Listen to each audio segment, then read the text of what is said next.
What is up, everybody? Welcome once again to my YouTube channel, and today let's continue with some more F1 2018 career mode. We are still in the Force India F1 team, and today we are at the Circuit of the Americas, home of the USA Grand Prix. So first of all, let's dive into our workstation, and as you guys are going to be able to see, we have a couple messages. We got failures in terms of our upgrades. So the weight reduction upgrade, I believe it was a minor weight reduction upgrade, failed, but fortunately both our aerodynamics upgrades went through nicely. So at least we have a bit of a silver lining there. In terms of the weather forecast, it's going to be dry for both qualifying and the race, which is great. So yeah, hey Adam, hey Saria, welcome to the live stream. Hey Alex P, well, thanks a lot, Adam. What's been happening? I just had a rough week at work, and once I got home, like, I wanted to do a live stream for you guys, but like I was just mentally drained, you know. It was a very pressurized, like I was put under lots of pressure. It was like the closing of the month this week, which is always it's always a sensitive time of the month in terms of my work. It's always like there's always a bit. It's basically crunch time, right? At where I work. So yeah, it was a rough week. I just didn't have the energy to do the live streams once I get home. So yeah, I decided to not do them. I would rather miss them. I know I would like to keep my streaks of a daily live stream for as long as I can, but if I'm going to not have the energy to do it, it won't be any good, so it won't be enjoyable for you guys to watch, so I don't think it's worth making it when I'm that tired. In terms of our rivalries, as you guys can see, we are getting beat by Esteban Ocon, but we are beating Romain Grosjean, who actually DNF'd in the last race at Japan. So we are on our way to beating the Frenchman, which is nice. In terms of the R&D, we failed that chassis upgrades, which is, well, a bit of a shame, but whatever, really. The powertrain is going to have changes for next week, sorry, for next season, so I'm not going to touch the power unit. In terms of the aerodynamics, we got the major rear downforce and the minor front downforce, which is very good indeed. It's going to be quite helpful through this circuit, because high-speed corners means that you need lots of aerodynamic stability in order to take those corners at the highest speed possible. In terms of the progress of the other teams, we got a minor upgrade from Mercedes, by the looks of it. Red Bull also upgraded. We upgraded. We are really closing in to the top 3, which is really nice. Haas got an upgrade. Renault got an upgrade as well. Toro Rosso jumped McLaren and Sauber with an upgrade of them. And yeah, McLaren, Sauber and Williams did not upgrade. That's why they got jumped. Okay, Adam, have a good night, man. See you later. Yeah, see you later. By the way, I will have a live stream tomorrow morning, so if you guys want to show up, it will be like, I'm going shopping in the morning quite early. I'm expecting to do a live stream at about 10-11 a.m. Tomorrow morning. So if you guys, I'm in London time, Portugal time, right? So yeah, if you guys want to drop by, I'm going to do the Mexican Grand Prix in the morning. In terms of the vehicle management, our power unit components are absolutely fine. The gearbox is at 21%, which is great as well. So yeah, let's take a look at the standings now. And as you guys can see, Lewis Hamilton leads the championship by almost 50 points gap. It's basically 48, I believe. It's 48 points separating the British and the German drivers at the moment. Then we have Valtteri Bottas, also a huge gap between Vettel and Bottas, who is currently in P3. A shorter gap between both Finns, who occupy 3rd and 4th. Then Daniel Ricciardo occupies 5th place, only 2 points ahead of his teammate Max Verstappen, who has an over 70 points gap. He has doubled the amount of points that P7 currently amassed so far in this season. It's Nico Hulkenberg with 71 points, only 3 more than myself, and I am also only 3 points up on Romain Grosjean, with Kevin Magnussen completing the top 10, with Esteban Ocon trying to regain a place in the top 10 of the driver standings. He's currently only 1 point behind the Dane. Moving to the constructor standings, we have Mercedes breaking the 500 points barrier, which is quite incredible, with Ferrari in P2 with 453 points. Another about 140 points gap to Red Bull, with Force India in 4th, 115 points to their name, followed by Haas and Renault. They are both tied in 5th spot with 113 points to their name. Then in P7 we have Toro Rosso, only 1 point separated by from McLaren, with Sauber not too far behind with 21 points, which is 20 more than the total of Williams, who sit in last place with only 1 point scored so far.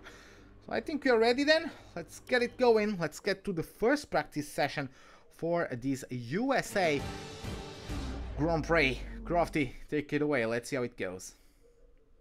The lights are about to turn green here in Austin, so we should start to see the cars take to the track. Welcome to today's practice session at the United States Grand Prix. Let's do this. Let's do this.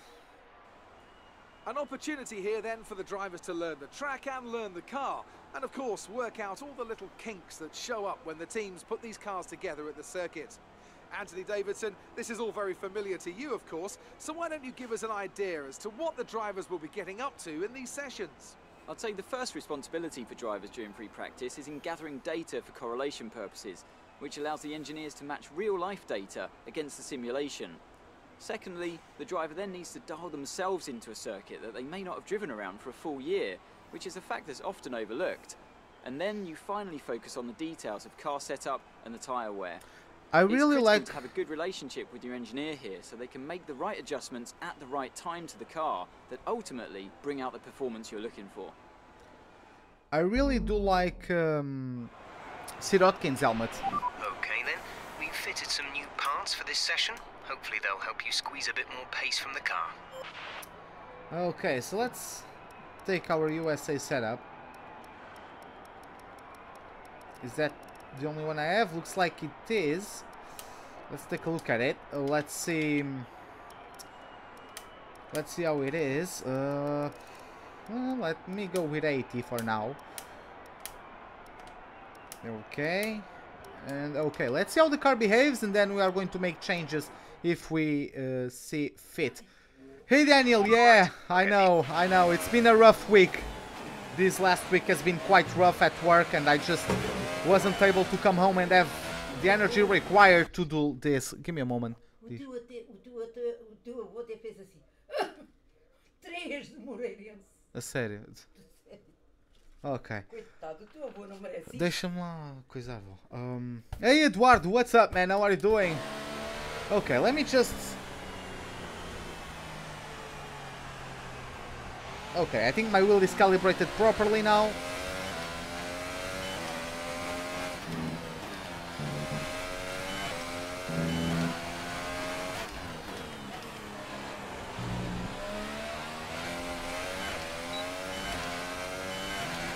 Okay, let's go.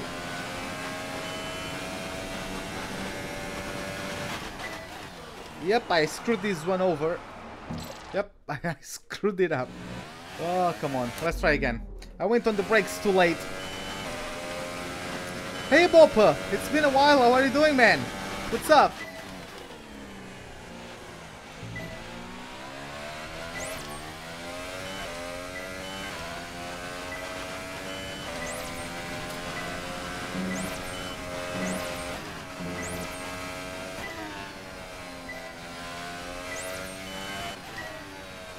Oh, these aerodynamical and chassis upgrades are amazing. The car is really sticking to the ground, and we are only on softs. I can only imagine how the car is going to behave on the softs and super soft compounds. Hey Kyle, what's up, man?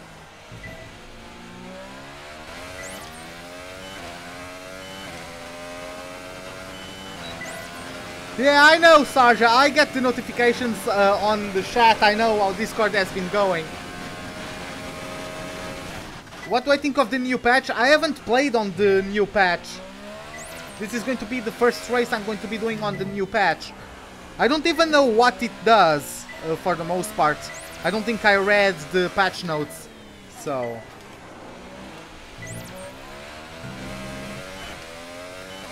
The car is a bit understeery when we are braking and cornering at the same time.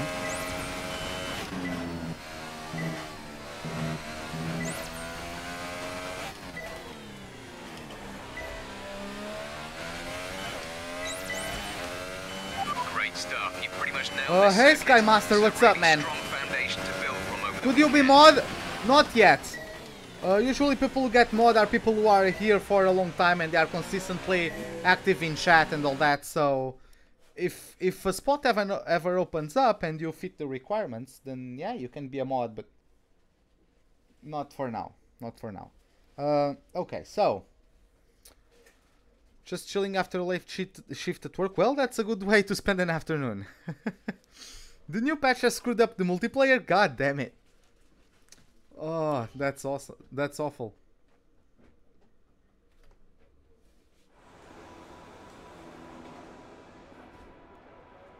Our best lap so far is a 1:36.1. Okay, let me do... Why is the car...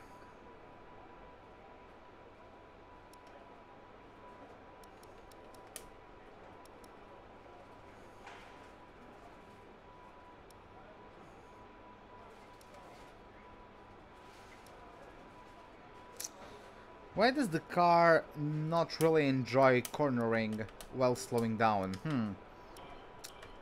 Maybe it's a soft tire thing. Hey, Land Second Channel, welcome to the live stream. How are you doing?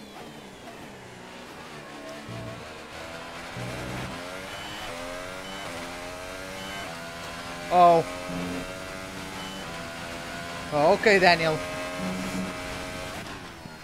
Oh.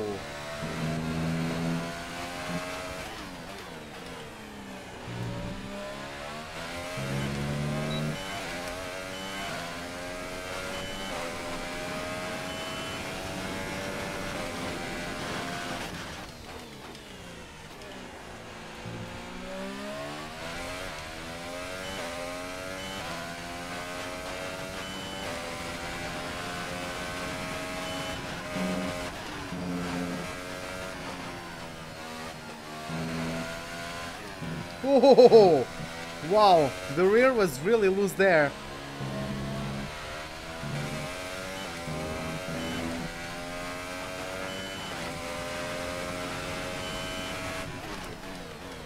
Oh, they adjusted the safety car? What, the appearance rate, or like, what did they adjust with the safety car? Yeah, I know that some people were having issues with the tires overheating. I never had that issue, but maybe that's because I'm on the wheel. Maybe it was mostly a pad user thing. I don't know, I never got that issue, so I can't really say if anything was fixed.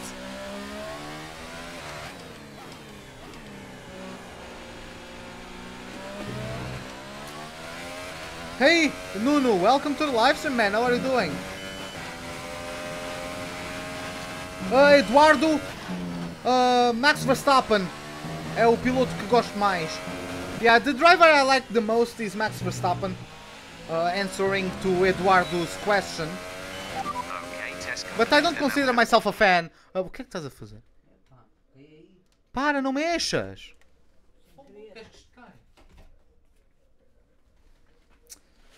Okay, so... Yeah, so has anything interesting happened in my season so far while I've been away? Well, we are now the 4th quickest car, closing in on the...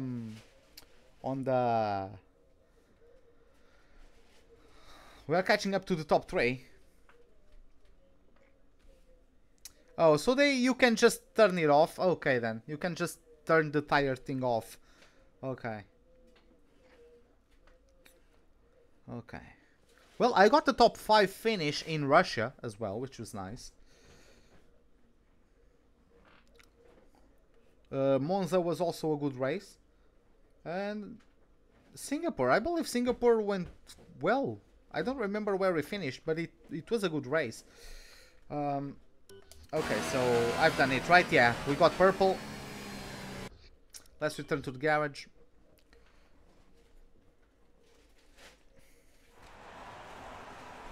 Let's go to the fuel management now. This one is going to be tricky, but let's see.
You got the new race. You got the new update in the middle of the league race. Yeah, that's interesting.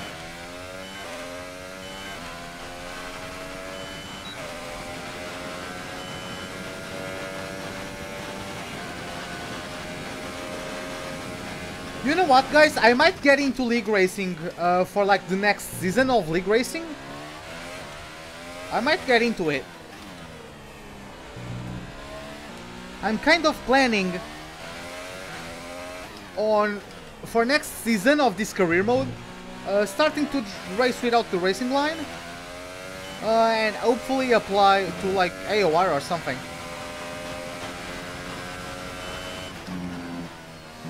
Hey, VP03, welcome to the livestream, man. How are you doing?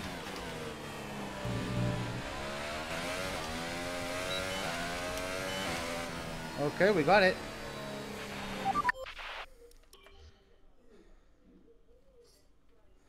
We got purple, which is nice. The car is a bit loose on some of these traction zones when you are accelerating out of the corner. I need to be careful with it, because these tires are brand new and the rear is slipping. So I can only imagine it's going to be much tougher to control in an actual race when the car is not only heavier because it's loaded with fuel and therefore harder to catch any sideways movement, but also the tires are going to get worn out because I'm going to be using them like for an entire stint. Also, this upcoming left-hander could also be troublesome if I take it too aggressively. The rear does not like it too much. It takes a long time to get the front to bite, and once it bites, it unsettles the rear.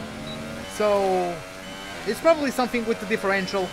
But yeah, I'm going to keep it as is for the moment, and if I can see that it's really troublesome, then I will lower the on-throttle differential a bit. But yeah, for now I'm going to stay as it is, because I like it as it is. If I can only control the slides better, if I can control the traction better, it won't be too much of a problem. By the way, what am I doing? Oh, it's the RS management. Okay.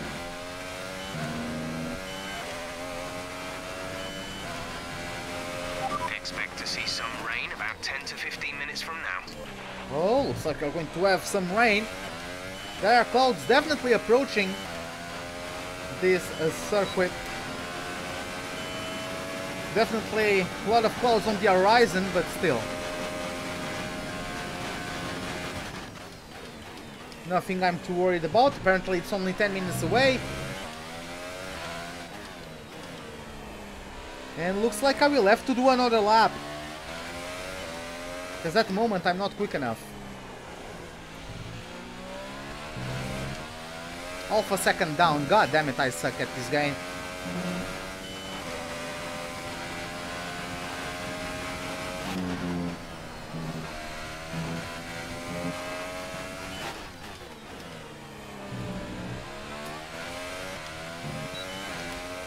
Alright, energy management is in the right ballpark, and pace is good.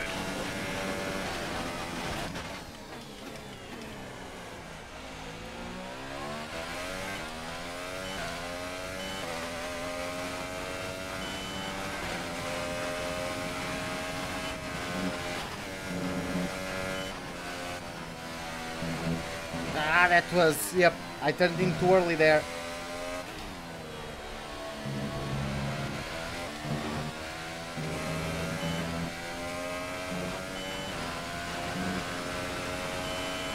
I mean, the weather forecast tells me it's not going to rain for the qualifying nor the race. So...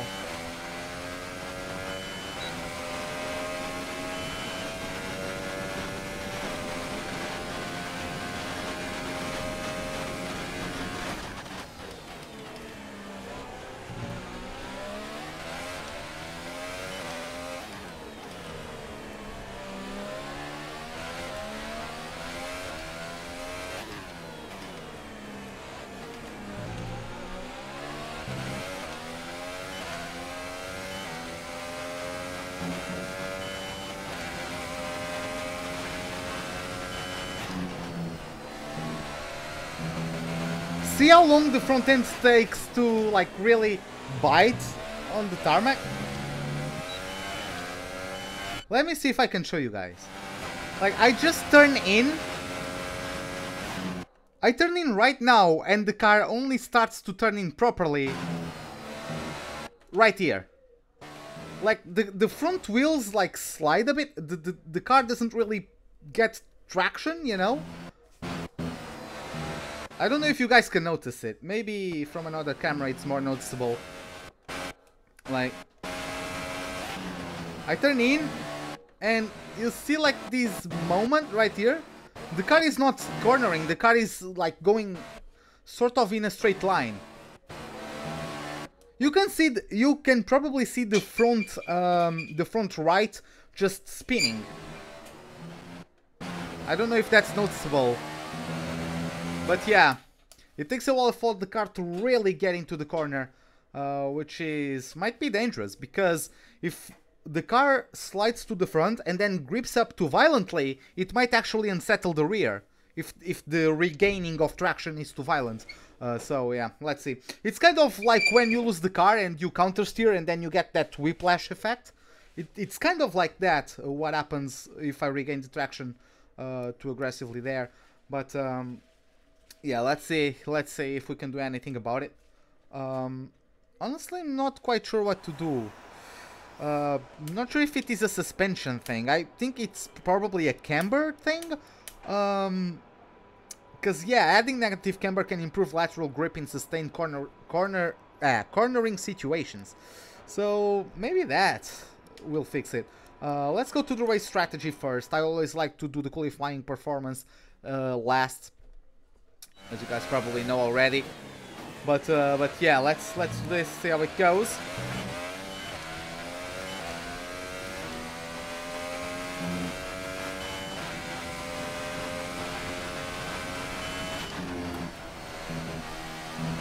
Yeah, it's still not biting, but yeah.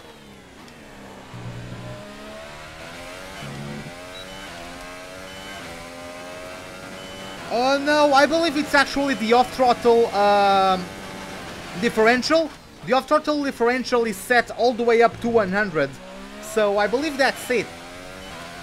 That's causing the understeer there, but the thing is that 100 differential is helping on other areas of the track. I held it in 5th through there, which wasn't the greatest, but I'm still gaining time on the Delta. I usually short shift there to 5th. I didn't, and I almost lost control. So that's why I always short shift to 5th gear. I really don't like that corner. That corner like goes to the right in 4th gear and then up, it gets to the top of the hill and it's fifth and then downhill. That's a right-left combination I really do not like.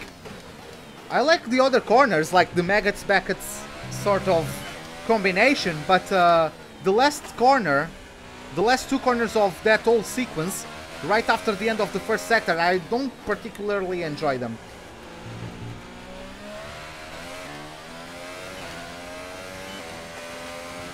If I add more downforce to the front of the car, it might like that will mean that the rear is more easily, is that a word? It's easier to get the rear loose, if that makes sense. Like there are higher chances of me losing the rear if I get more front downforce.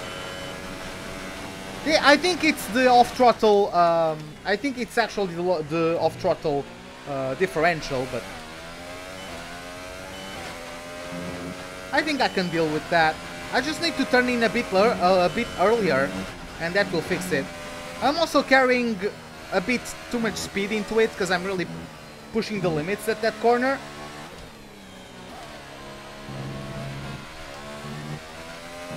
See, that time I short shifted and the car was pretty nice. It behaved pretty well.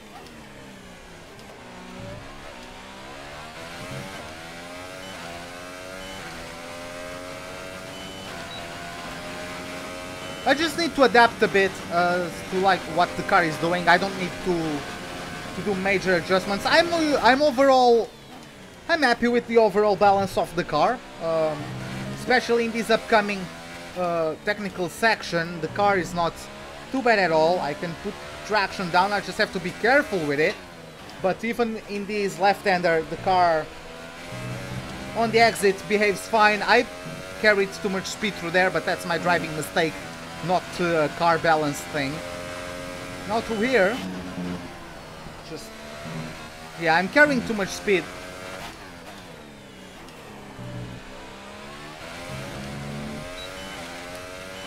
Okay, super job so far. We're getting great data. Stay focused. I'll try to make it slower next time.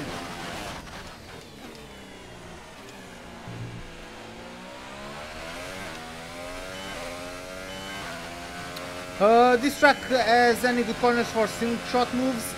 I mean, you can get it into you can overtake a lot into turn 1, and I don't remember the number of the corner, but this upcoming DRS zone is also a prime spot for overtaking. You can also try and pull off an overtaking maneuver at that reverse turn 8 from Turkey corner. For those of you who don't know the Turkish circuit, it's the long right-hander right after that very technical and tight section at the beginning of the third sector. That long right-hander is basically a reversed turn 8 from Turkey.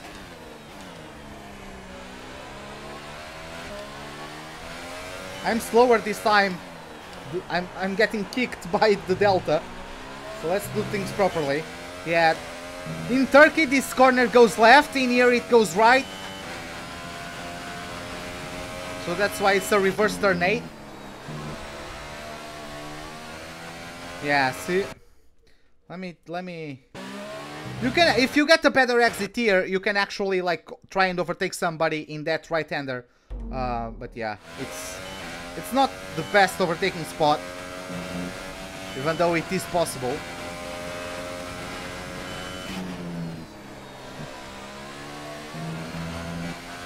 I'm slowing down too much.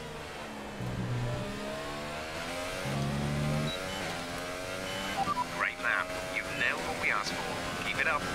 Okay, we got purple, which is nice, but yeah, I would like to get a more stable front end through there. Let me see. I think this is it. The thing is that it's good through the other parts of the circuit, you know. I'm not really trying to... Larger mounts provide a sharper turning response at the expense of front stability. Maybe I should decrease that and increase that one. Maybe I should...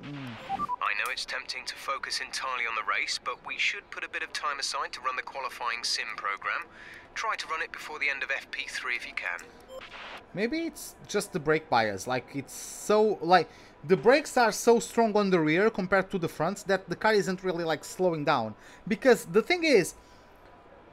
Like, for that corner, for you to make that corner, you have to make the weight transfer to the front. And if you have more brake bias in the rear, it's not going to shift as much weight to the front. You know what I mean? I hope I'm making sense to you guys.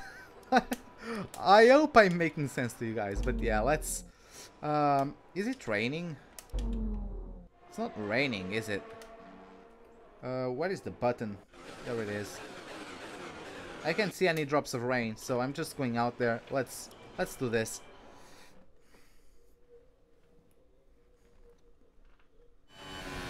Oh my god. Yep, the glitch kicks in again.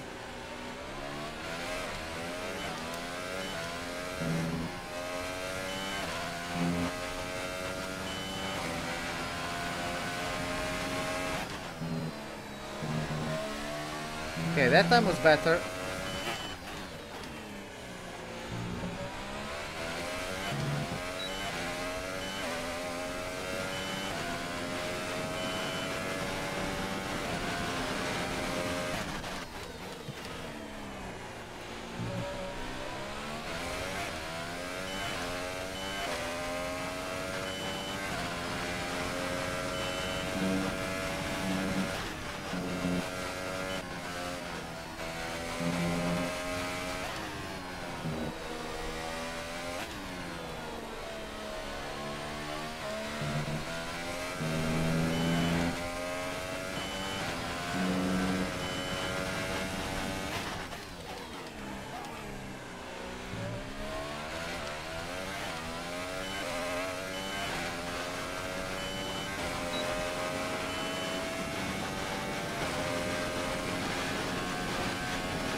Hey Kazox, what's up, man? Vietnamese Grand Prix has been confirmed. Like, I'm so tired of street circuits, man. Why are we getting deals for more street circuits? If I wanted street circuits, I would be watching Formula E. We're down a lot. God damn it, let me do that last section again.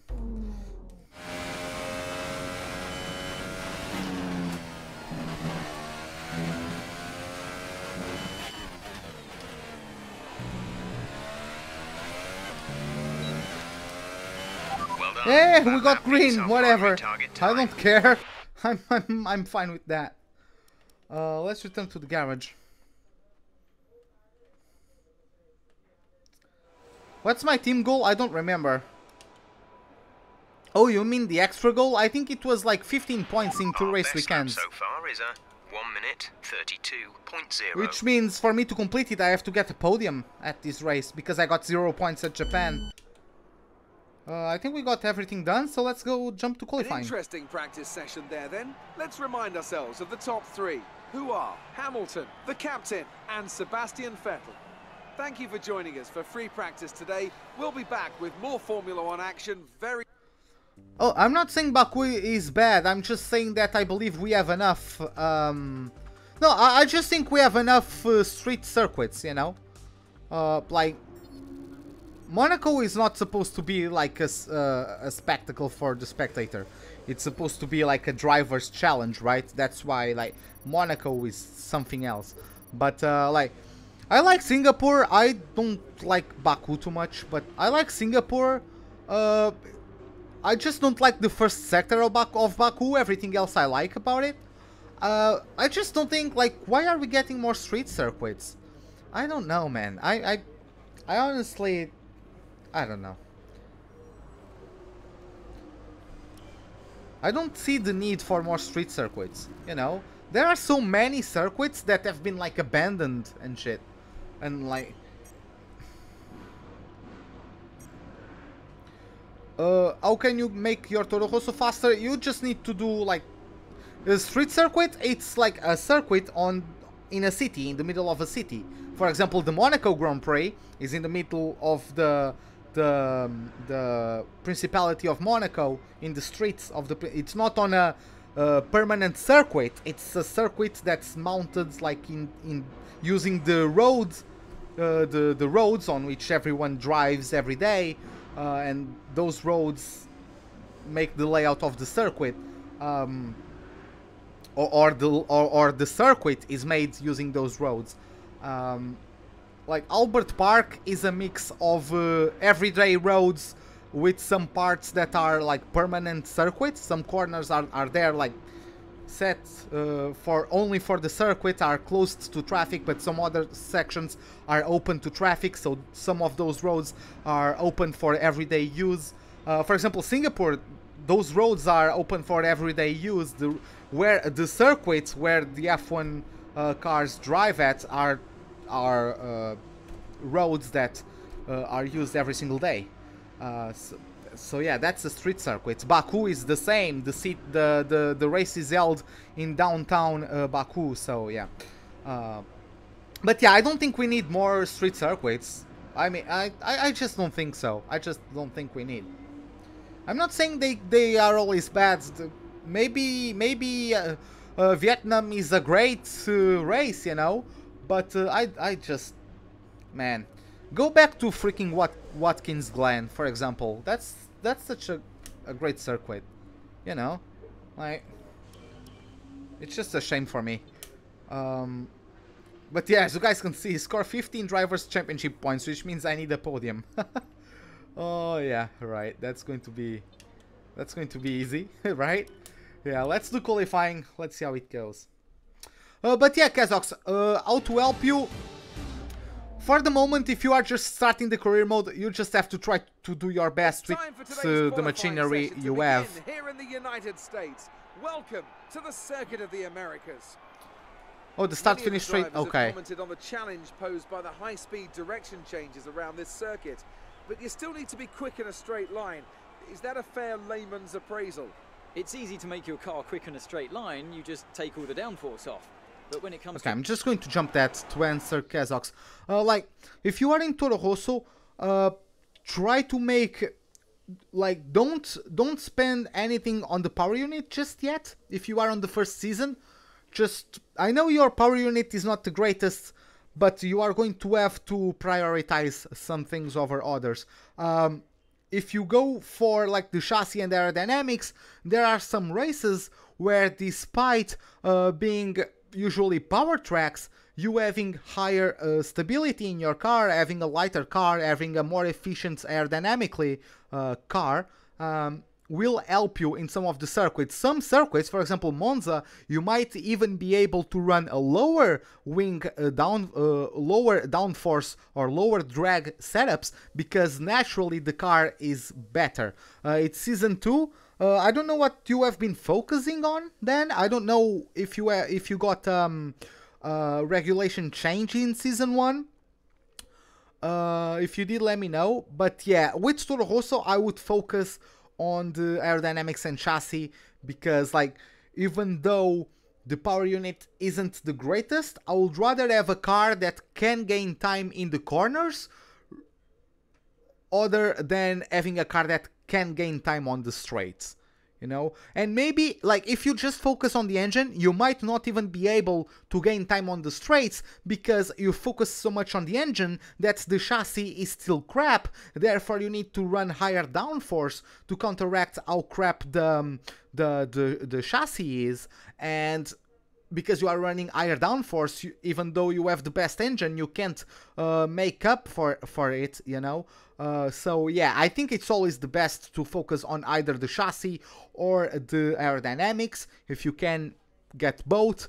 Because yeah, I would rather have a car that can get time in the braking zones and the corners, because honestly, there are a lot more corners than straights in most circuits, right? Unless it's Monza. So, you know what I mean? Like, if you can gain time on the corners, you might even be able to do some like surprise results at tracks like Hungary, at tracks like Monaco, and make those good results, like basically bring in some more resource points for the team. Because if you can get a very good result, for example, if you can get like a 6th place at Monaco as a Toro Rosso, who are you competing with? McLaren or Sauber?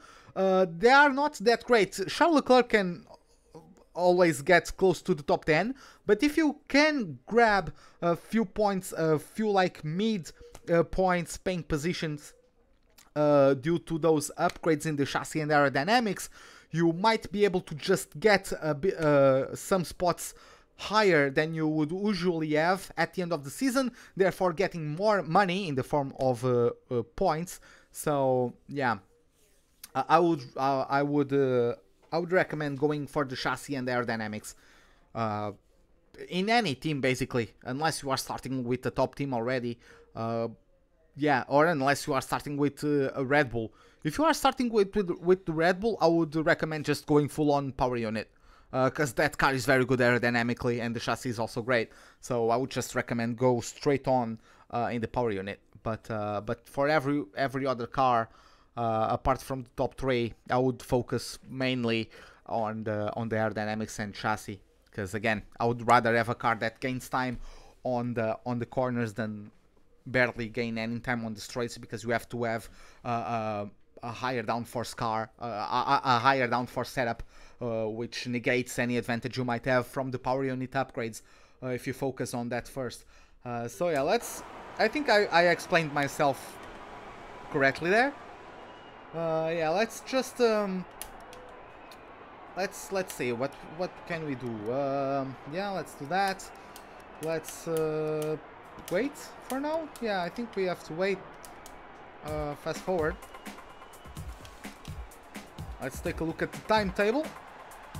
Let's use the first to cross over the line. It's Valtteri Bottas with time of 1:30.4. Yeah, it was 1:30.4. He actually got purple first sector, but currently fastest is Lewis Hamilton with a lap time of 1:29.8. The best of the super soft runners is Max Verstappen with a 1:31.2, 1.5 seconds slower than a provisory pole. But yeah, he's running the red-walled super soft tires at the moment. Let's see if he's going to get out again on press the MFD button to open the multifunction display. If he's going to get out there on a set of ultras. Until you reach the temperature information screen. All set. Everyone clear? Car to track. I know how to navigate the menus, Jeff. Come on. Who do you think I am? When will the description be changed? Perhaps never, man. Perhaps never.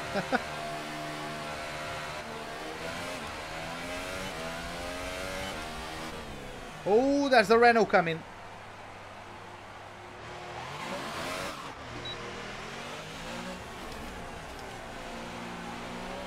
I probably could have kept going and still make the corner before him, but whatever.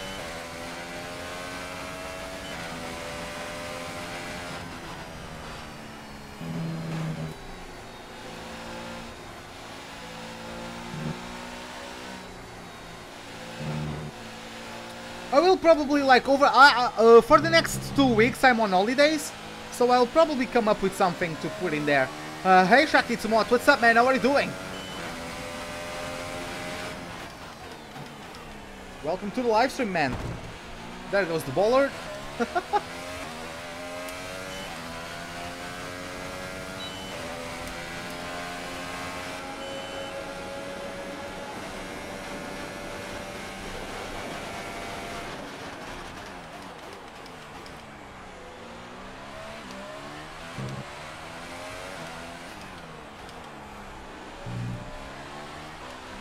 I'm going to do this qualifying lap like this so you guys can see what I'm doing with the pedals.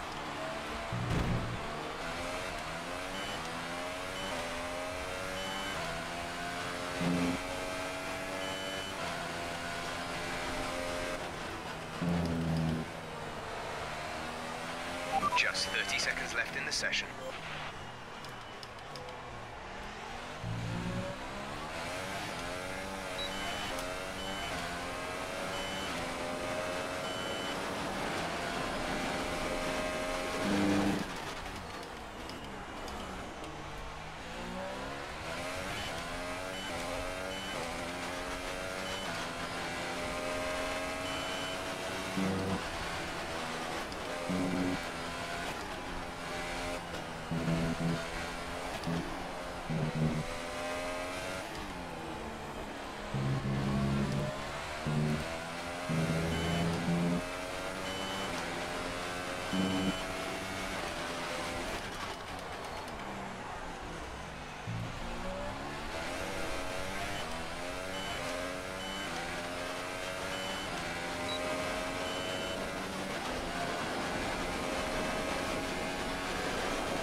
That was a bad lap. Last place. Oh, 13th, we got through! That was such an awful lap. Hey, Fernando Mami, it was such an awful lap on that camera. We still made it. Hopefully you guys were able to see what I do in terms of footwork, cause yeah, that's so hard to make a lap on that camera. But yeah. Why did I change the camera angle? Just to show you guys what I do on the pedals during a flying lap.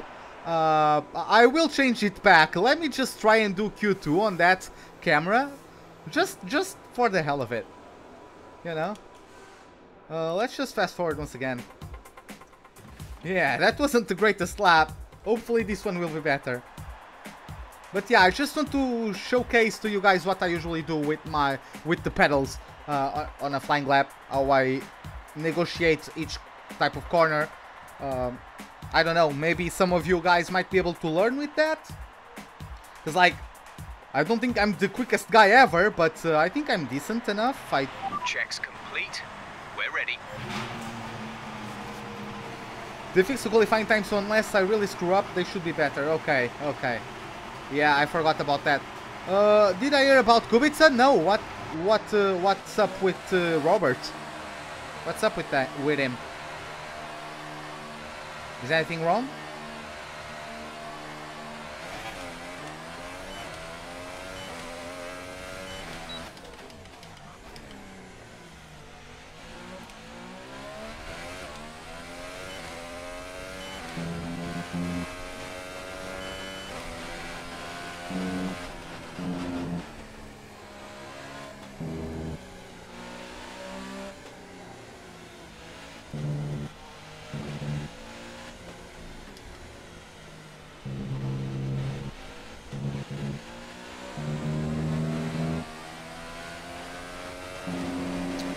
Hey Sid, what's up, man? No, I never played the first one, but I'm not going to play this one as well.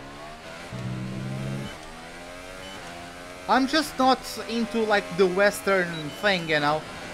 It's just it doesn't cater to me. It's just not my thing. Kubica will maybe be a third driver with Ferrari. That's great for him. That's awesome. But yeah, let's try to do a good lap. God damn it, my shirt is pissing me off.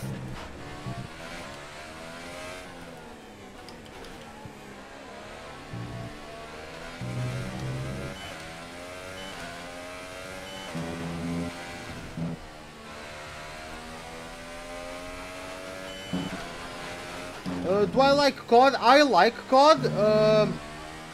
Even though like I don't really care too much about it since Modern Warfare 2 and 3, like you know, I used to play it a lot during those days, but not anymore.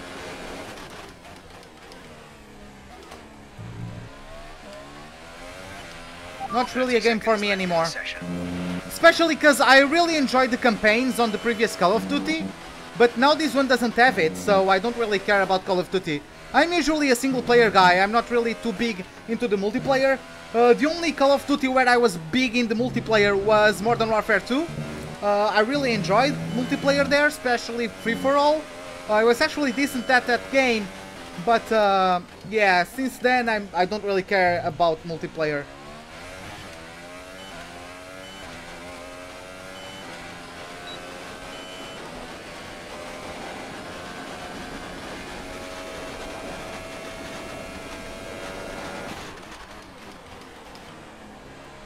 No, I'm sure Red Dead Redemption is a good game. It's just not a game I care too much about.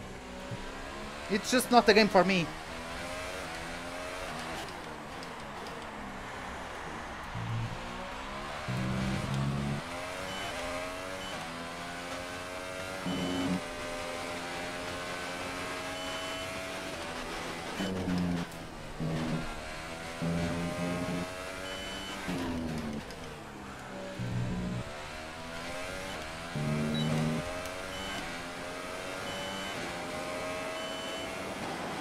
Yes! Oh, we got 6th place. That was a much better lap.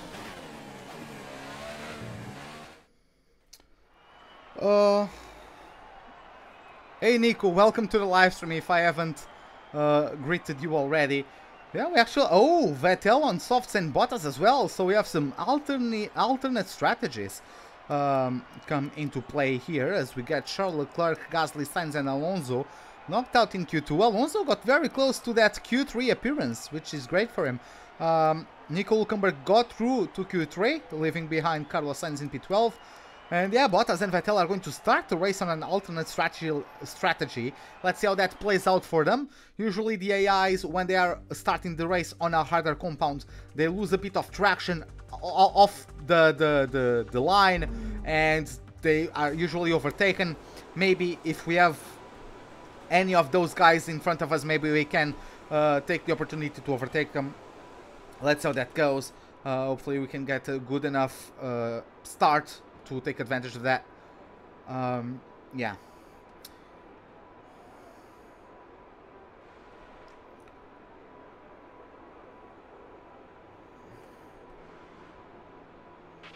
Track is pretty empty right now. Lots of space. Like, the only circuit I really know out of those is Imola. It's a good track. I don't really know Zandvoort. The Argentina circuit, I never saw any race there, so... Yeah, I wasn't born when F1 was racing in Argentina. So yeah, I don't know the layout there. Okay, so it's time to fast forward, right? I don't think anything else to do. I got the Q3 recommended tires set on the car. So let's just fast forward.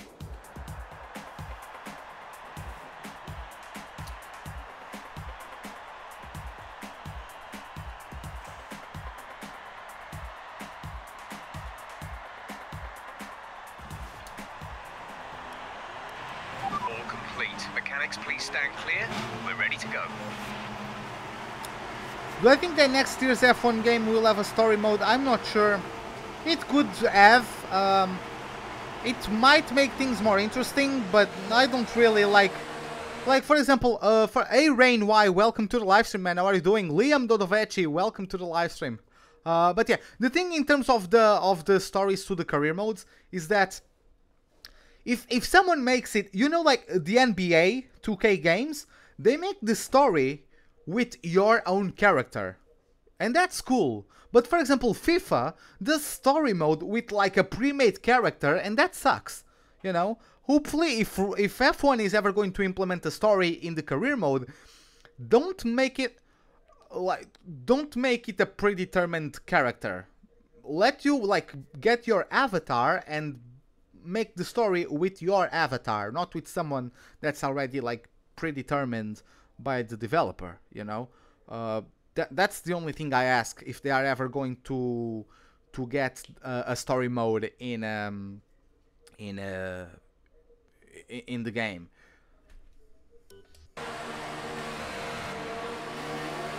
God damn it.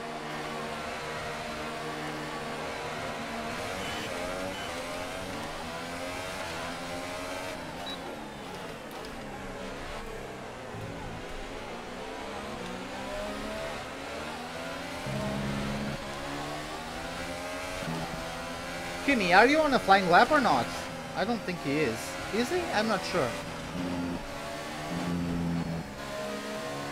That's a Haas right behind me.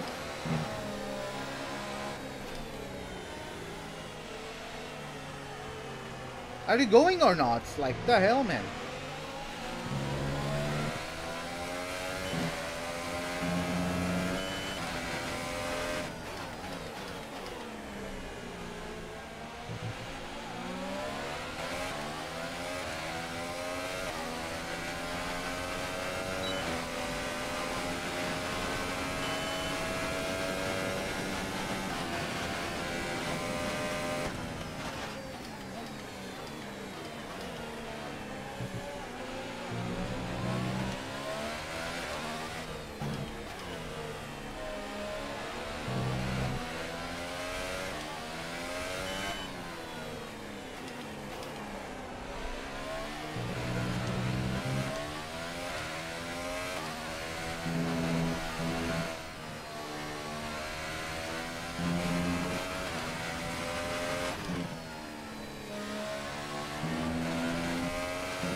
Okay, let's do this.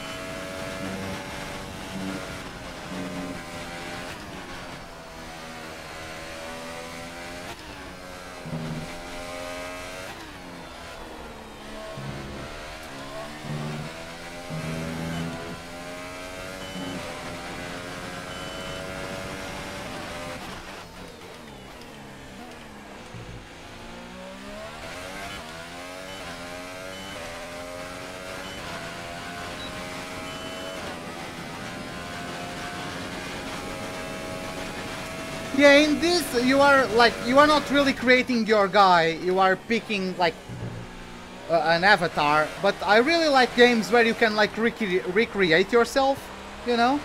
I always try to get my like custom players to be as close to my liking as possible.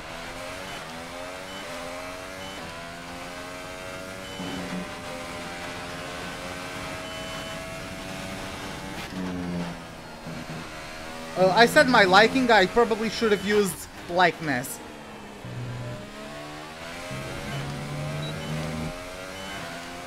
P7, okay. Good work.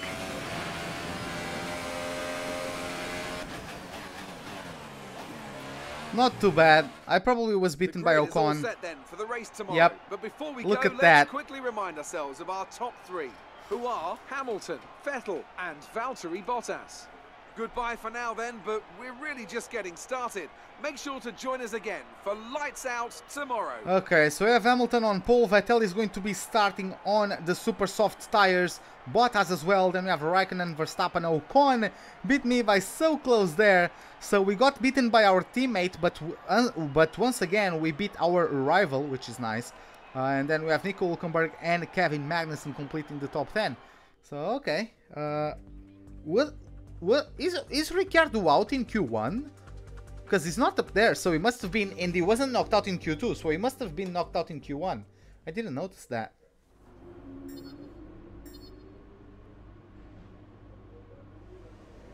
Okay, so yeah, as you can see, I'm losing the rivalry against Ocon, but I'm leading against Grosjean. Oh, how much did he beat me by? Less than a tenth. He beat me by like like 600, something like that. It was less than a tenth of a second. Okay. Well done. Very solid result. You're looking good for the race. Yeah, I know. Okay, so yeah, let's do this. I believe you are ready. Let's see how it goes. I'm ready. I'm excited to have a good race. Let's do it then. The USA Grand Prix is upon us. Crofty, take it away with the introductions, man. Let's do this.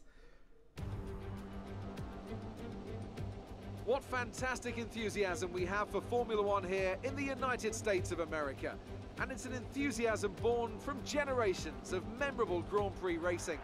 Bruce McLaren took his maiden victory at Sebring way back in 1959, and John Watson's 1983 victory at Long Beach, well, that still holds the record for the lowest ever starting position for a race winner. We're racing today then in Travis County, Texas, around the 20 corners of the wonderful Circuit of the Americas. We'll be reaching speeds of around 200 miles an hour, and there are plenty of good opportunities to pass, especially through the 2 DRS zones into turn 1 and the very long back straight into turn 12.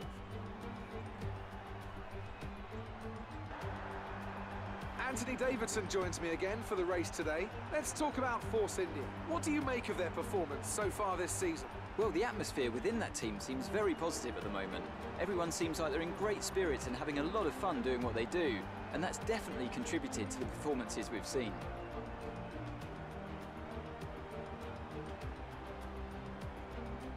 We're almost ready to go then, and this is what the starting grid looks like for today's race. Lewis Hamilton lines up on pole position, and starting alongside in P2 is Sebastian Vettel. Looking down the rest of the grid, we have Bottas, Raikkonen, Max Verstappen and Ocon. The captain, Hülkenberg, Magnussen and Carlos Sainz. Leclerc, Alonso, they'll be starting further back after an earlier grid penalty. Marcus Ericsson and Stroll, Sirotkin, Hartley, Pierre Gasly and Daniel Ricciardo. Van Dorn and Roman Grosjean starts from the back of the grid. And now it's time to head down to the track. I like how Alonso got penalties, but still is starting on where he qualified. Brake late into one because of the incline. It's a slow corner though, so make sure you stay out of trouble. Good luck. Okay, I want to be able to push for a bit, so let's do this. Yeah, I'm satisfied with this strategy. It's alright. So yeah. Yeah, I believe we can fight, Fernando. Hey, good gaming. Welcome to the live stream, man. How are you doing?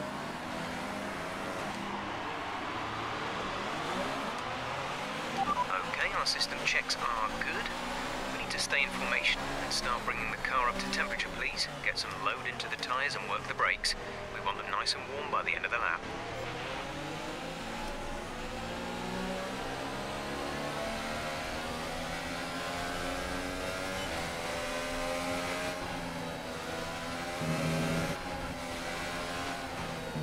What's a glitch? No, it wasn't a glitch. Like, he got penalties, but people who qualified in front of him got even bigger penalties, so it's like it cancelled the places it dropped by. You know what I mean? If you qualify P7 and get dropped down to P10, but 3 guys in front of you get bigger penalties, you are still moved up to P7. That's what happened. That wasn't a glitch.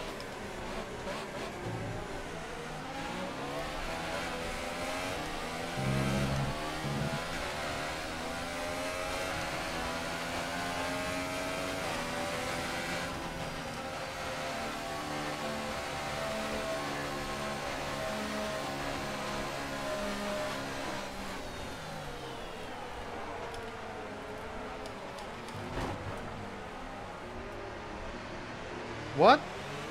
Oh, Ocon just parked. Okay, I'm sorry, man. Sorry about that.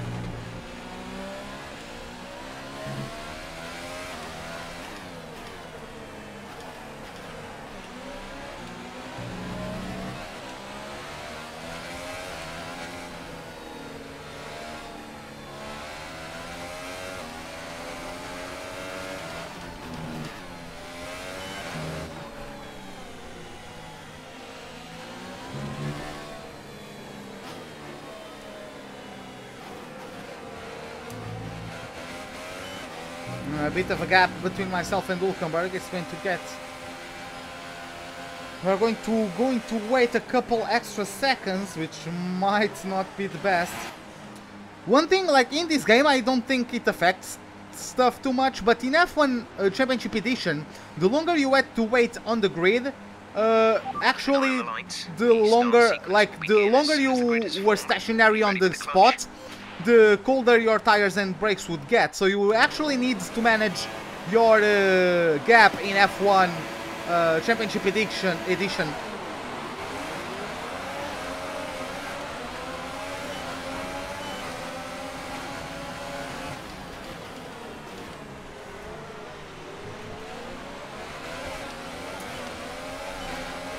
Oh, Vettel and Bottas, despite being on harder tires, actually jumped their closest rivals. Vettel is in P1, then Hamilton, Bottas in P3, Raikkonen is P4. I jumped Ocon.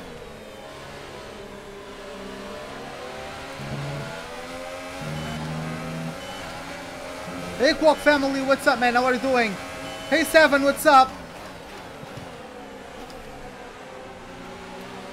Daniel, how is the fuel load? Am I under fueled? No, I'm slightly over fueled. Just because I wanted to keep up with these guys on the opening stint. Possibly pull away from Ocon and some other guys.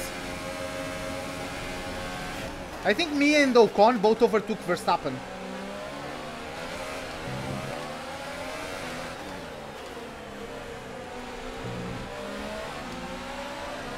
Yeah, Vettel is on harder tires, which is slowing down the bunch ahead of me. Hamilton is for sure going to be bringing the fight to him in the next couple laps.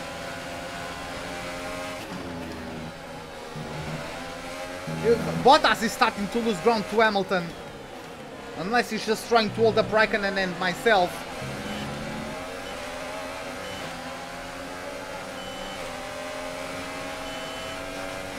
Well, Wingman is gonna Wingman-ate, I suppose. That's not a corner done in 4th gear, but what the hell.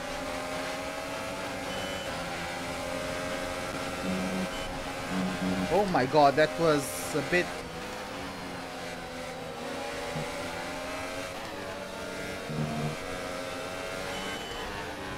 Oh my god, why did I go down to 3rd gear?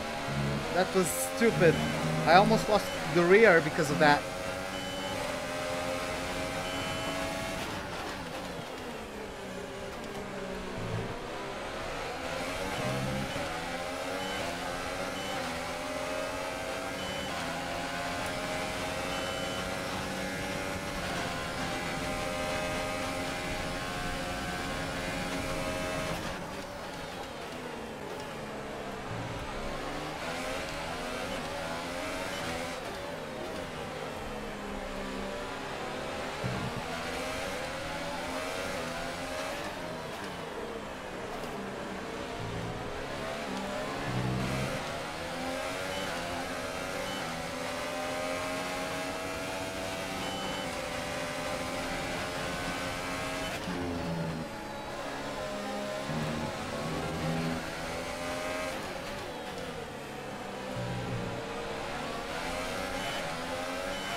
Yeah, it's quite hard to keep up with these guys.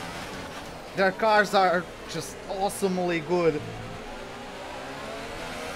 I'm just trying to pull away from Ocon, because I know he can attack me if I let him hang around my rear wing for long enough.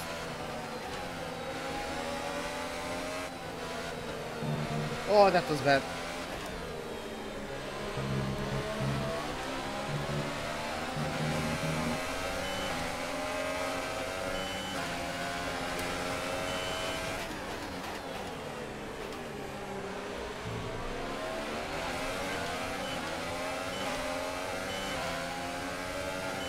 Okay, DRS now.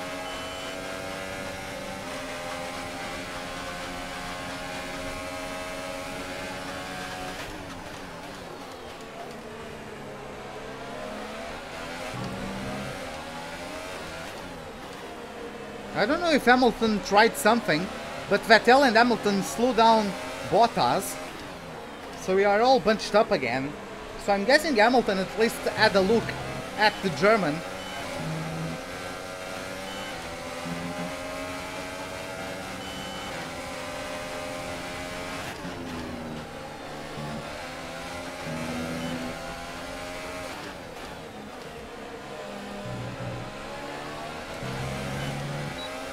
Well, this isn't the first rodeo from Hamilton or Vettel, so both very experienced. From the next couple laps, it will probably just be sort of like a chess match. Each one studying where the other is quicker or slower.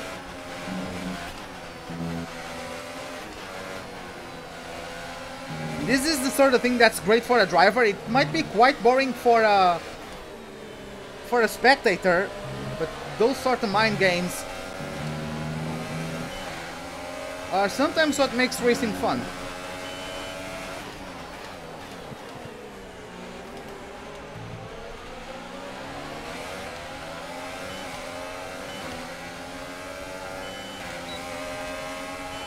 I'm starting to pull away from Ocon. Ocon is soon going to be battling with Verstappen. Oh, Vettel locks up! He bunches up everyone and we make a position on Raikkonen. Wow. What's my favorite F1 race? Canada 2011. Hands down.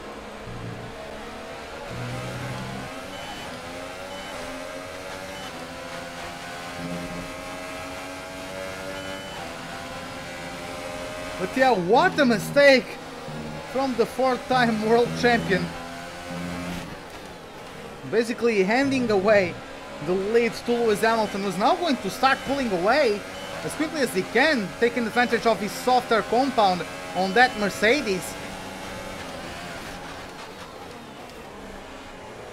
Let's see if Vettel is able to keep up with the British driver.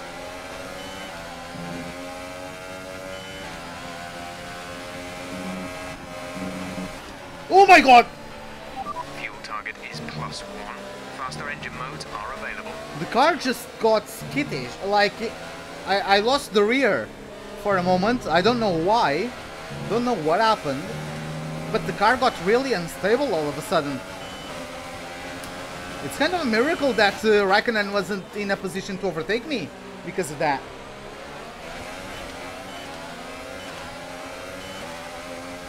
I thought it was closer. I thought I was for sure going to lose 4th place. Looks like that wasn't the case, and we are making some inroads on Bottas' advantage. And Vettel actually overtook Hamilton. Wow! What a comeback from the German to retake 1st place. That's how strong the Ferraris are at this circuit. Vettel's just moved into 1st place. But yeah, looks like Bottas is struggling a bit. He's starting to let Hamilton and Vettel pull away. He might actually not be in range for DRS. Let's find out. We go through this last corner once again. I believe this is what? I don't remember actually how many corners this circuit has. 16? Not sure.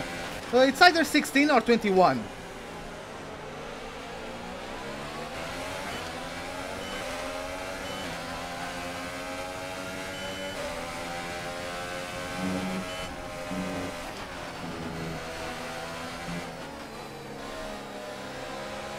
Yeah, like that wasn't a penalty because that was a lockup and I was also like not really accelerating while I was off track. I just kinda let the car go and I was hoping that Raikkonen would be in a position to overtake me. He wasn't, fortunately for me. So that's why I didn't take a penalty, like I didn't go full blast through the escape road, if I can call it that. So yeah. And I lost time to everybody, so...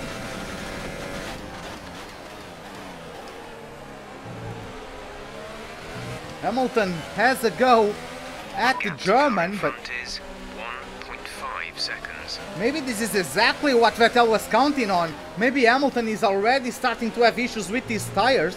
And yeah, maybe the Ultrasofts are working worse on the Mercedes than the Super Softs are working on the Ferrari. I mean, I suppose those Super Softs are going to be the race tire, so to speak, but for them to be able to beat Ultra Softs on those traction zones, it's quite incredible. We already pulled a couple car lengths on Bottas, which means he's not going to be able to attack us, which is great. I think we are headed for a good result today. I just need to be careful with the weight transfers, because if they get too violent, the car might snap, just like it did a couple laps ago. It wasn't violent, like the car barely moved. It just moved enough for me to not be able to take the corner. But yeah, like that could have been much worse. I've had much worse lockups and rear slips in my life, but yeah, that one was pretty scary because you really have to be committed through those corners to gain time, and I was trying to catch up to the cars in front, so yeah, I was really going for it. I think I short shifted to 8th gear because I'm dumb.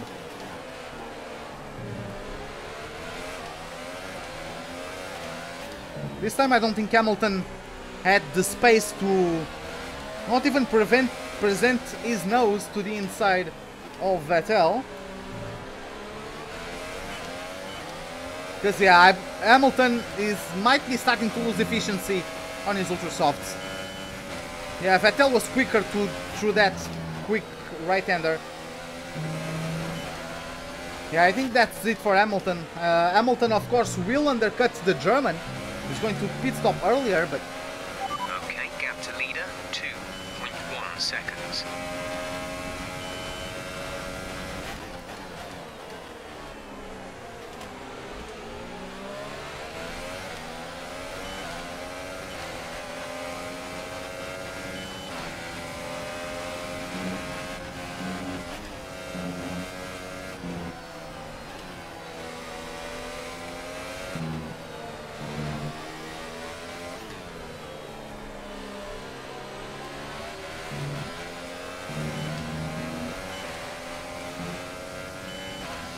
Not really able to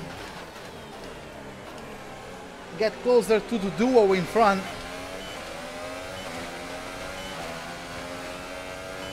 But fortunately Bottas is not attacking me. Verstappen overtook Ocon and has pulled away and caught up to the duo behind me, actually. And for now Ocon is in 7th place, battling with who I'm guessing to be Romain Grosjean. No, sorry, Grosjean got a penalty, so that must be Magnussen in P8 behind the Frenchman.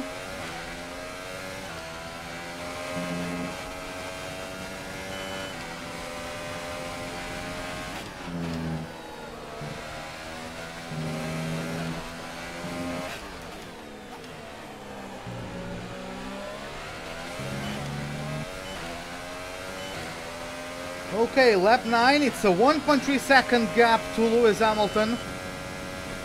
So I'm closer to the cars in front than to the cars behind, which is good.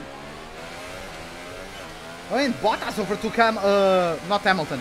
Bottas overtook Raikkonen into turn 1, but the Finn is fighting back. I mean, the Ferrari's Finn is fighting back, but I believe Bottas got the job done, because once again, it might be a case of the Ultra Softs losing efficiency too quickly, allowing Bottas to make that maneuver stick, just like Vettel has been having the measure of Hamilton so far this Grand Prix. He made a mistake into the upcoming corner right after this DRS zone, but he recovered right away. Hamilton tried to pull away, bumped it up to Rich Mix, but Vettel just caught up to him. Speaking of catching up to, Hamilton now overtakes quite effortlessly. A smooth maneuver from Hamilton on the Ferrari of Sebastian Vettel. Of course, DRS aided maneuver, I'm sure, but yeah, he was close enough to be able to bump up the power unit and just get the job done. Let's see if he's going to start pulling away or not. He's going to pit sooner than Vettel because, again, softer compound. But let's see.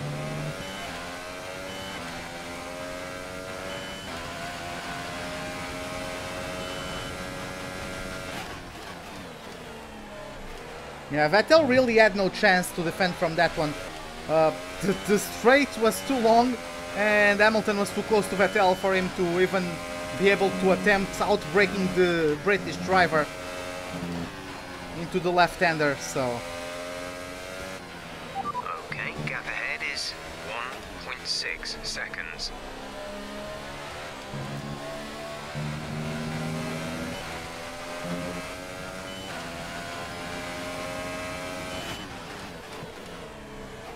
Let's see, I believe Vettel is now going to repay the favor to the Mercedes driver. Let's see, the RS is going to be wide open on the back of that Ferrari. Let's see, he's catching up. He's going to be alongside by the braking zone. No, he's not able to. And he's going to have to stay put for now. How are my tires? My tires are feeling good. I just have to be careful because the car is still heavy with fuel, so I can't be too aggressive. But the tires themselves feel fine. Like I can still have the grip. I just need to not be too aggressive because of the weight of the car at the moment. But like the tires are still there for me when I need them. Accelerating on the curb, didn't lose a bit of traction, even though it's not too great to accelerate on the curb. But yeah, the tires are still fine. The AI is really starting to bump it up a notch in terms of pace. The group behind has closed up on me, and the group ahead has pulled away.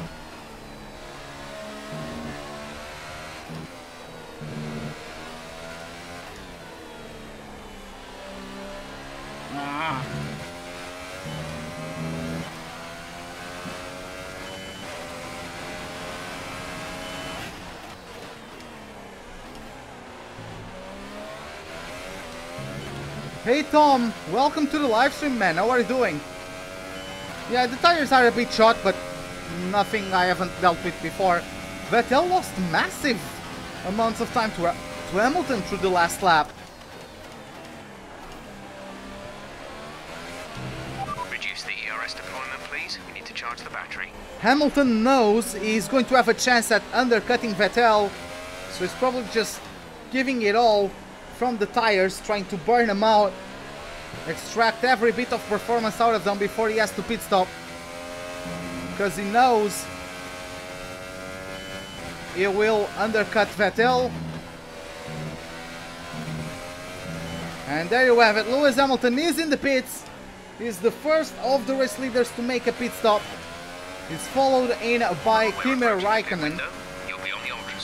We are supposed to pit 2 laps from now, and we are going to be put on another set of ultra softs, which I'm not too sure about that. I would perhaps rather have ultra super ultra strategy instead of ultra ultra super, but I'm guessing that the supers right now, with how heavy the car is, wouldn't be the best option.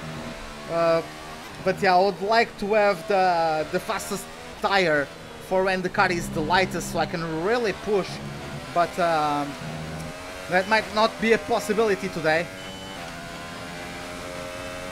Might be a good time to burn off some fuel, I mean. I don't have too much extra fuel to burn off, so I think Hamilton got back on track behind one of the McLarens. Can't really tell who it is, but I don't think he will be too held up in this outlap. Depends on how many cars in front of him picked up a set of ultra softs.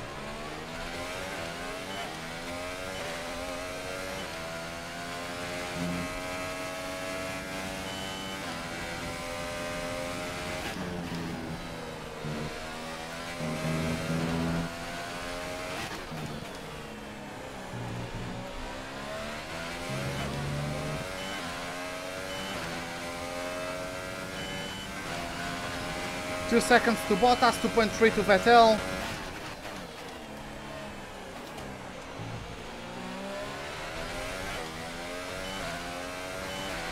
Just trying to maintain the gaps. I'm actually a bit surprised that Verstappen hasn't been able to have a go at Bottas just yet. Hey F1 and YTK, welcome to the livestream, man. How are you doing? Yeah, the car really understeered there. I had to bring it down to third gear. That's bound to cost me a couple tenths.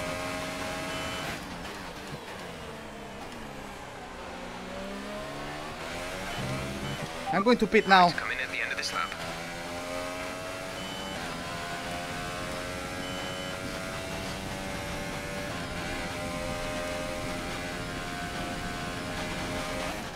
The tires aren't too bad in terms of corner exit, but in the corner entry they are really starting to understeer, which is not great in a circuit like this, where it really needs the car to bite. You need a pointy car on this circuit. At least that's how I like the car on this circuit.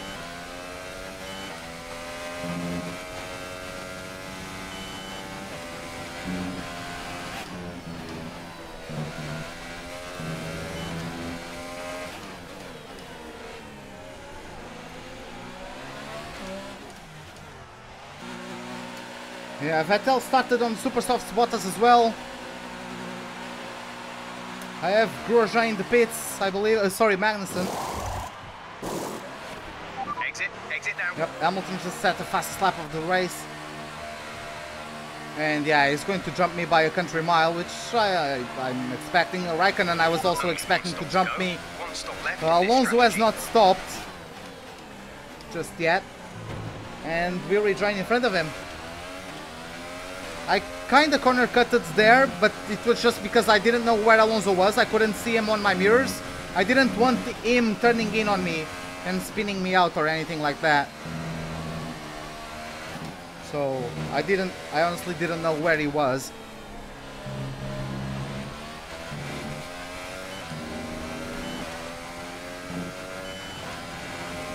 Yep, I'm fine as well. I'm finally on holidays. For the next 2 weeks I'm going to be on holidays, so yeah, I'm going to really be putting out the content to the next 2 weeks. But yeah, hopefully I'm undercutting Bottas and Verstappen and all that. Reduce ERS deployment. But yeah, we are supposed to pit at lap 31. So basically 16 laps, 17 laps on this set. Of course, the previous set of tires lasted less, but those were used in qualifying. This one is a brand new set of tires, and also the car is lighter than at the start of the race. Therefore, it's going to be a bit better on the tires.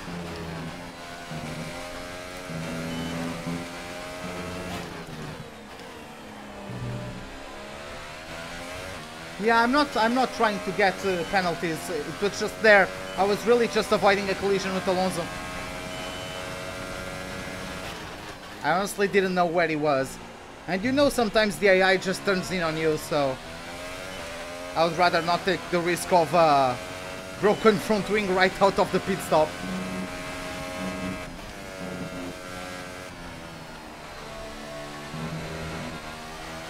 Our gap to the car in front is 2.3 seconds.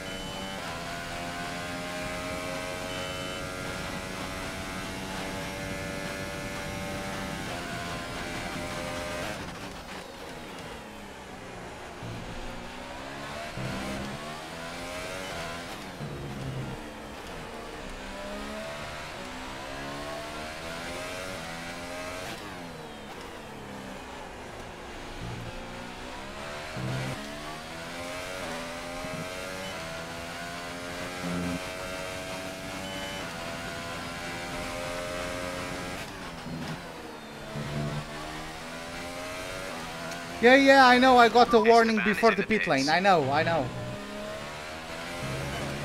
I'm just saying that I could have gotten another one at the exit of the pit lane, trying to avoid Alonso. But I was willing to run that risk to avoid getting damage. Again there, I didn't know where Vettel was. I got really scared there. I couldn't spot him. He was on my blind spot. But yeah, we jumped Vettel, which is great. So we are what, net P3? Because Bottas still has, oh my god, Bottas still has to pit. Right, the car behind has come in to put on the ultra soft tyre. That's the car behind, now on the ultra softs.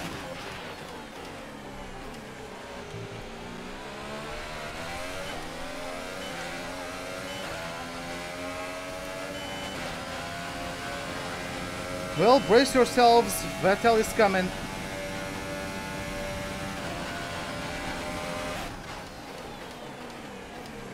And he locks up. Oh.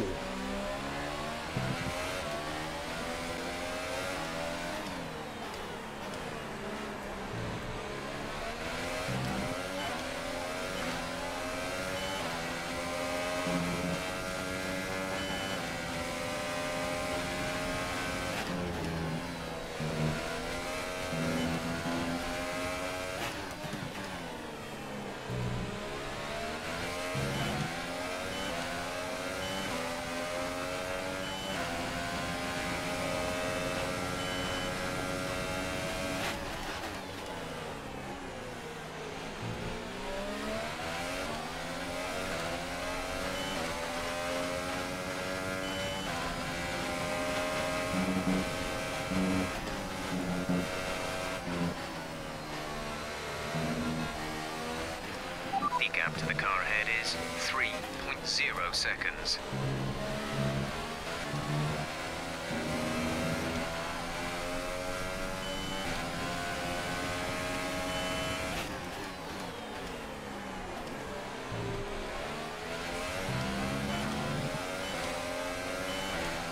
Hey Marius, welcome to the live stream. How are you doing?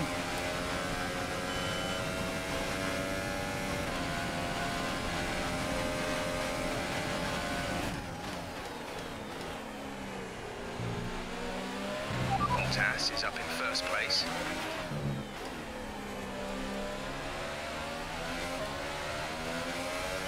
Bottas is taking his super softs even longer than Vettel did.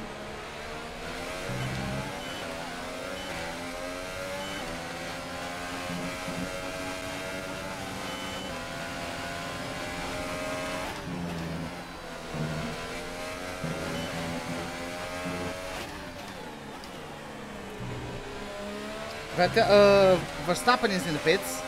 We're not going to be able to run in this engine mode much longer. We're about a lap over target. Drop down to mix too soon.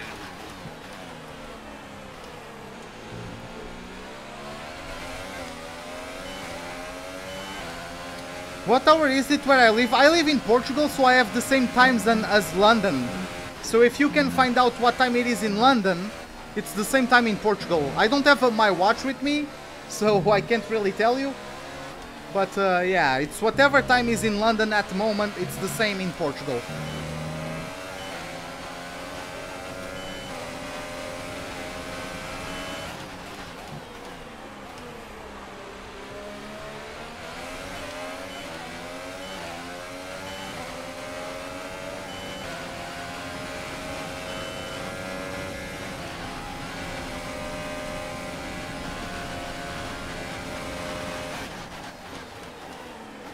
And he locks up again. Gap to car in front is 3.0 seconds.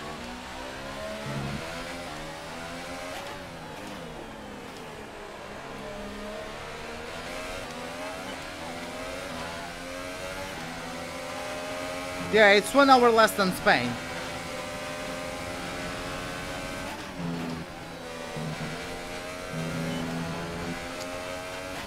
So yeah, seems like I'm not really matching the pace of Raikkonen. Vettel is obviously quicker because he has a better car. But like, Bottas still has to pit, so yeah, I'm in net P3 at the moment. Sorry, net P4 unless... I mean, if I keep Vettel behind me, then I'm in net P3, but I expect Vettel to overtake me anytime soon. He just needs to stop bottle the second... the corner after the second DRS zone.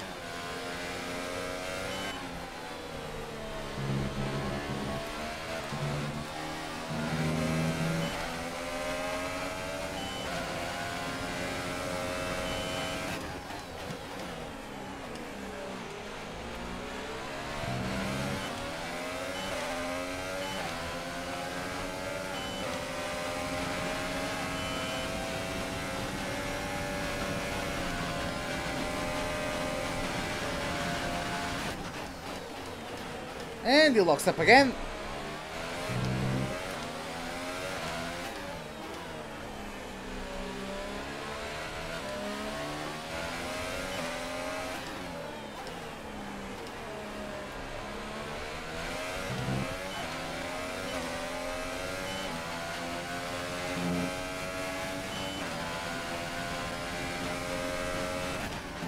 Yeah, I believe like top 5 finish for sure, right?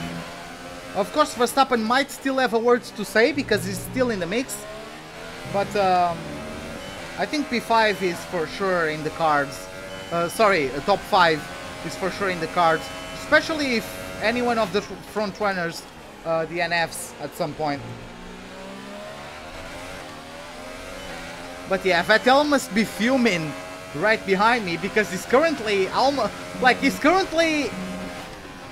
is basically real life. The gap between Vettel and Hamilton is 48 points. So this is basically the same as in real life. Vettel needs a result, and currently Hamilton is leading the Grand Prix and Vettel is in P5. So yeah.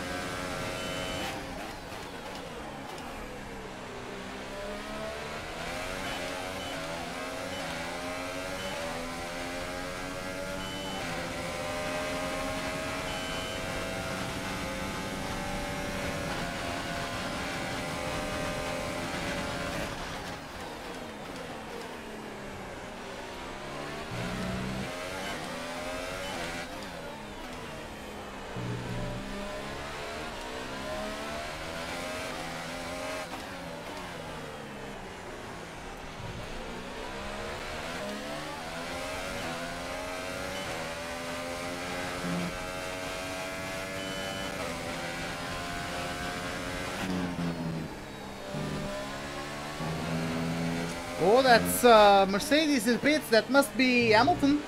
Oh, sorry, no, Bottas. Must be Bottas. Is Bottas going to bulk on a set of softs? Oh no, okay. He's going for ultra softs, okay. I thought he was going to try the one-stop strategy. Why did Vettel pit that early then? Is Vettel on a 3-stopper? Is Vettel on super, ultra? While Bottas is just on super, ultra? Or maybe super, super, even. I'm not sure, but that's interesting.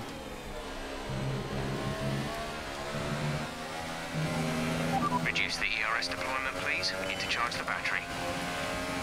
Hey, Izu. Welcome to the live stream, man. How are you doing? What's up?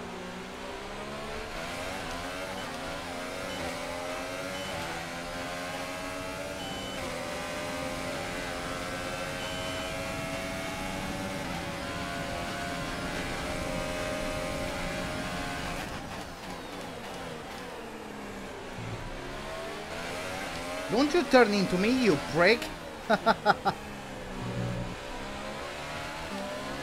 He's locked up so many times that, yeah, he doesn't really have the tires to attack me, I don't think.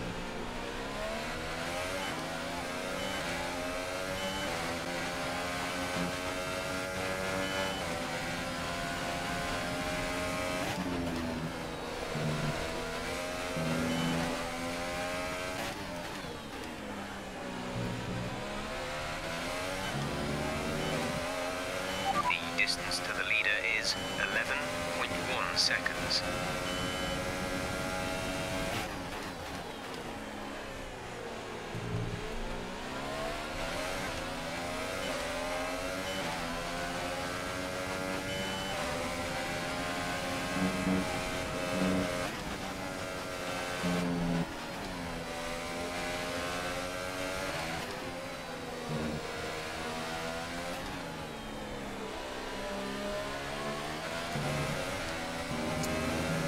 Good old days of F1 2017 where you could go just super soft and medium until the end on league races.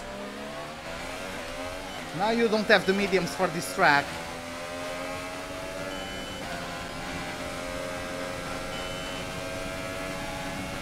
Oh my god.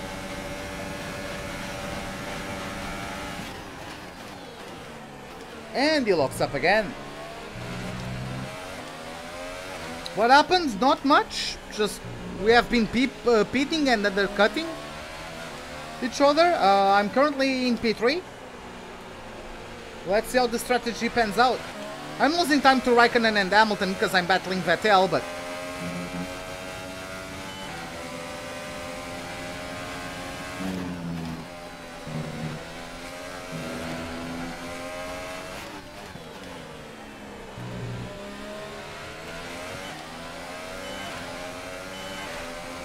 Raikkonen pitted earlier than me, so yeah. I have fresher tires and he's still pulling away. I mean, I'm battling Vettel, but still.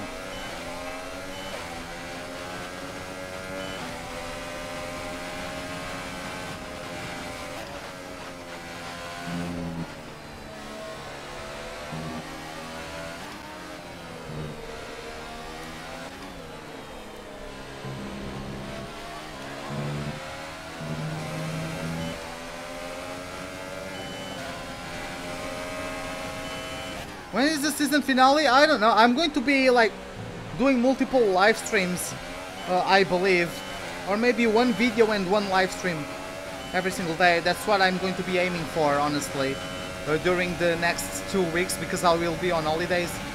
Yeah.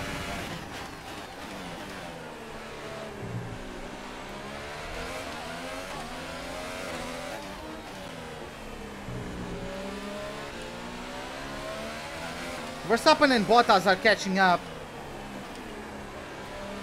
but I'm going to undercut them, so...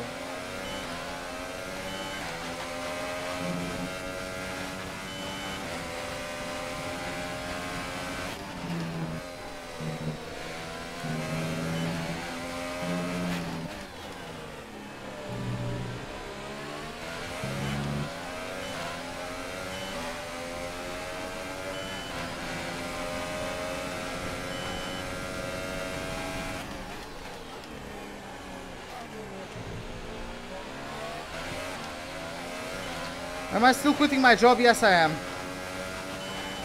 I'm going to get these 2 weeks of holidays and then I'm going to work for 2 more weeks and then I'll be done.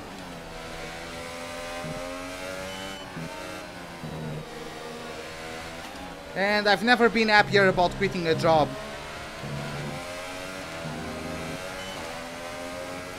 Well, I mean like actual videos, like Forza Horizon videos, for example, just making like builds with cars or just driving like cars that you request or something, you know, just screwing around, having fun.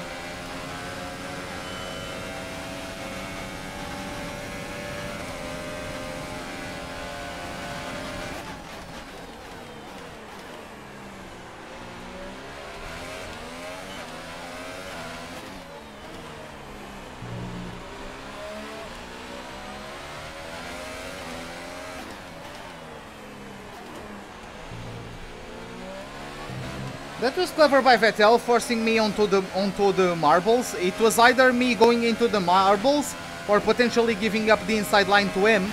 I opted to go into the marbles, which could get me a lockup, and he forced me to choose.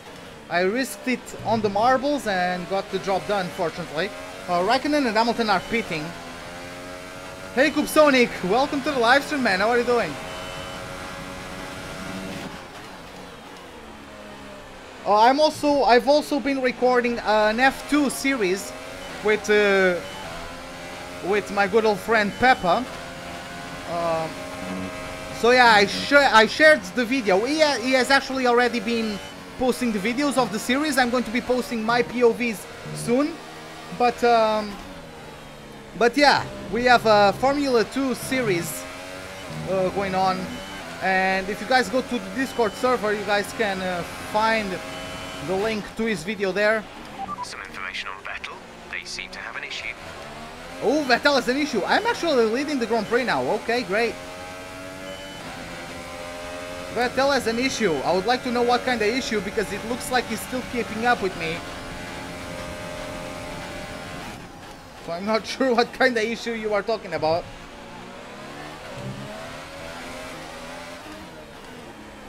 Yeah, I know we need, Kubsonic, I know we need. What's the strategy? I'm going to pit once more at lap 31 for super softs and then take them to the end.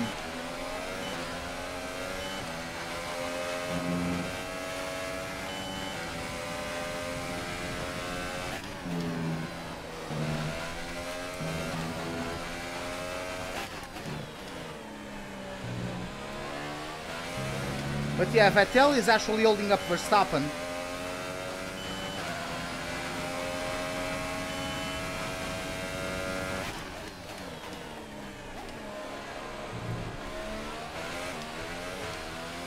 Yeah, I'm going on a two-stopper, ultra super. That is correct. Indeed, Daniel.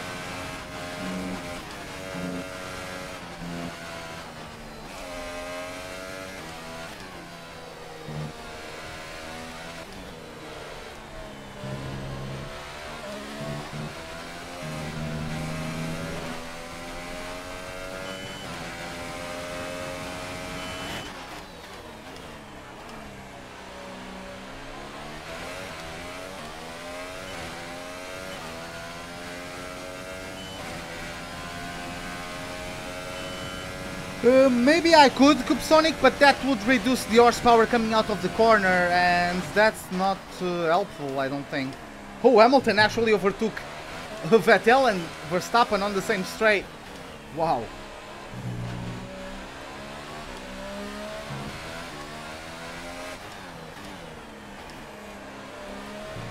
Oh, the thing like with the biggest subscriber count, like PewDiePie or that like Indian music video channel.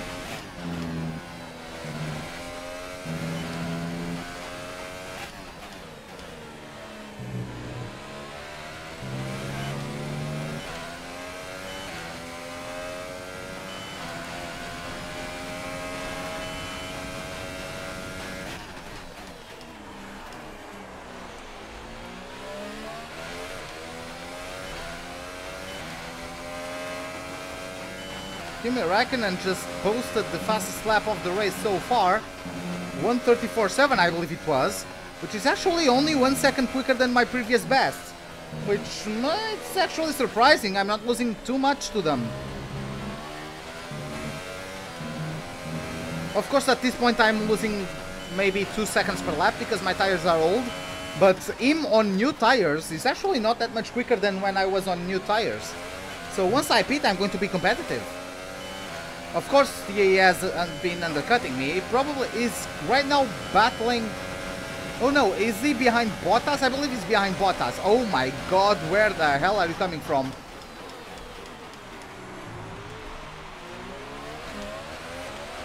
Oh my god, that was brilliant.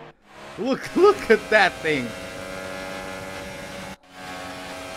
First of all, the closing speed on me. I didn't even notice he was that close.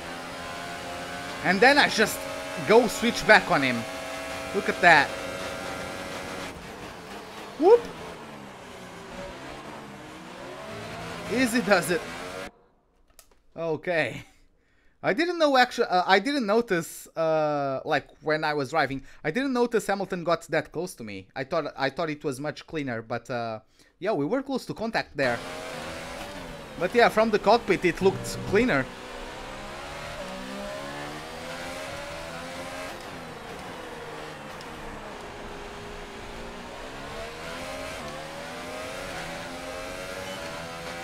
But yeah, he's flying. I'm going to hold him up quite a bit, I bet. But yeah, he's just flying. He's on brand new Ultras. He's still going to pit again, so the more I slow him down right now, the better it will be.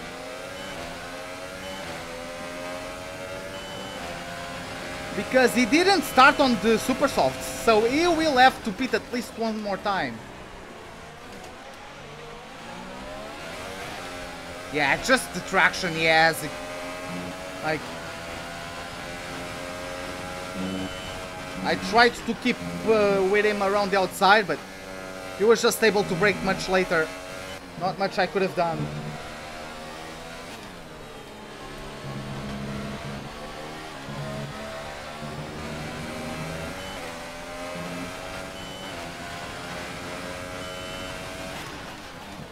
Am I already out of DRS range? I think I am.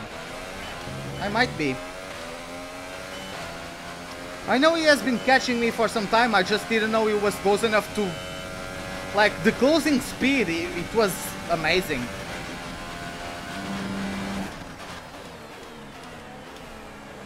Like, he overtook me from like 5 car lengths behind. In one straight. Just with the power of DRS. That's insane.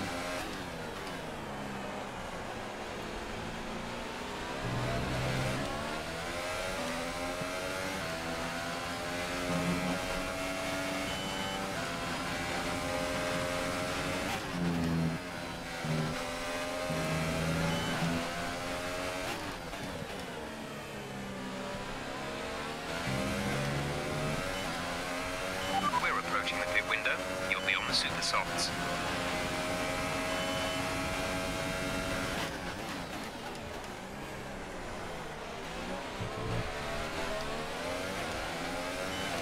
Ah, that's a blind corner. I was trying to make a switch back on him. Trying to keep focus. But since that's a blind corner, I couldn't really pick up the spots to switch back. And I could have carried more speed. Whatever.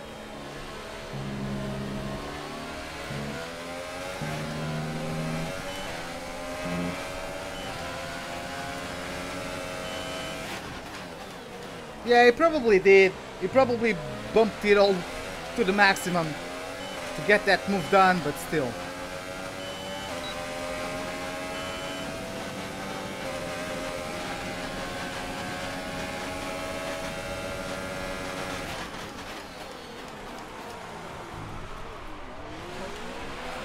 Okay, we need some energy harvesting. Reduce ERS deployment. I was just trying to pull off a Verstappen on Verstappen. Ah.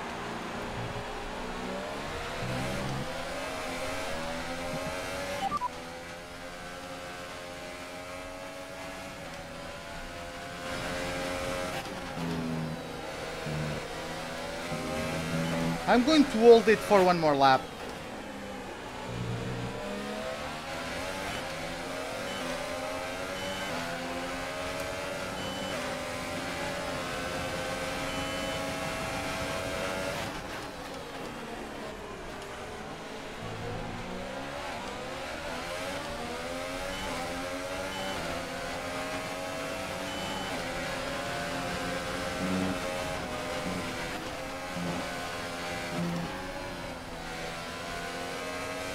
I have worse tires, but I'm still a better driver.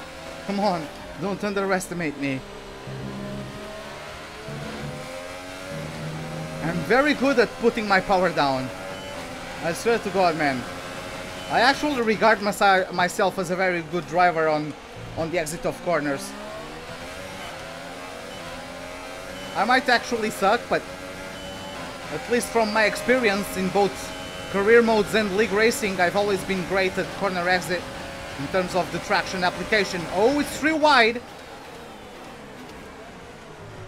Oh my God, Bottas was further into it than I initially thought.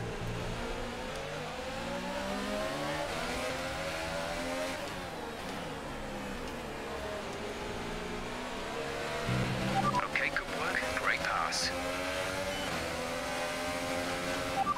Pitting this lap then. Come into the pits at the end of this lap.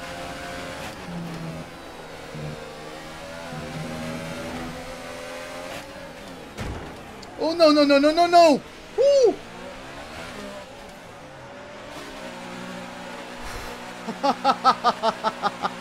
Oh, I almost killed myself.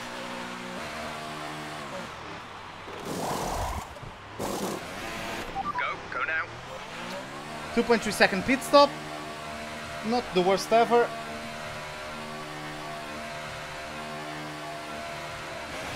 Look after these tyres now. We want to finish the race on this compound. Oh yeah, Vettel has been having issues. Does he still have them? Car behind. Vettel behind. The gap behind us is 18.6 seconds. They're on fresh ultra softs. Their tyres are 3 laps old. We think they've got one more stop. They have some kind of mechanical problem. Oh, they still have the problem. Okay. Was a 1:36.6. Hey Aaron, I think Hamilton could become champion today.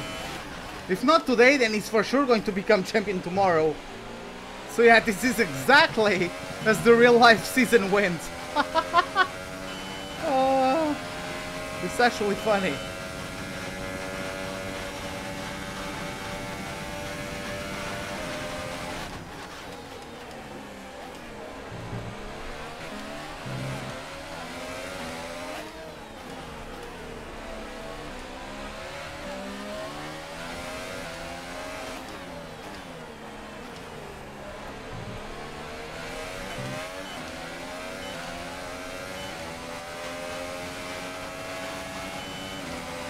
Okay, Aaron, that's unfortunate.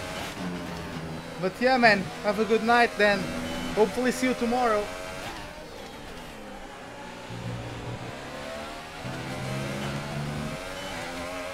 The gap to the leader is 32.0 seconds.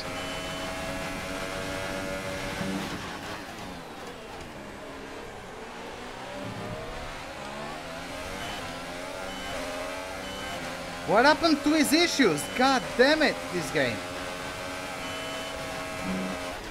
Oh, I swear to God, I have something in my right eye that's pissing me off so much.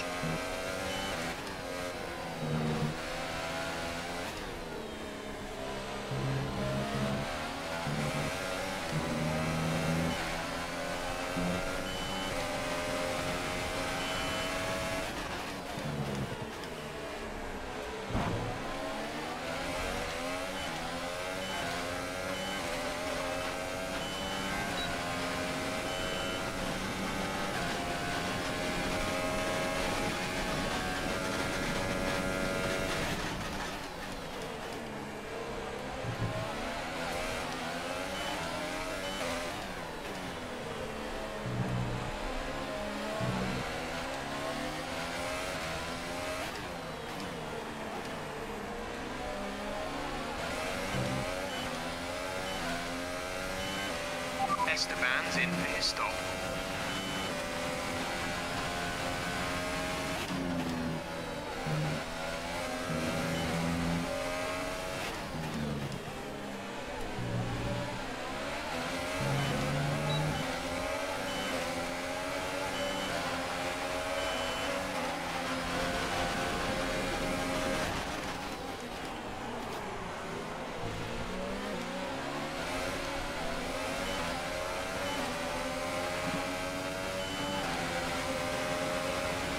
Okay, Sid. Have a good night, man. See you tomorrow. Bottas is going to pit one more time. And he's going to be hella quick after his pit stop. Because he's going to be on brand new Ultras.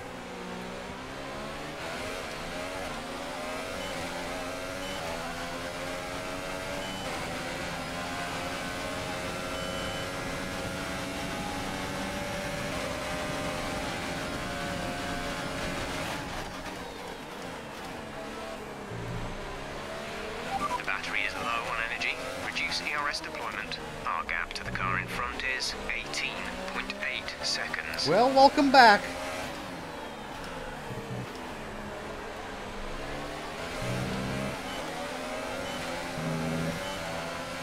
Oh, Ocon has caught up to my group. Okay.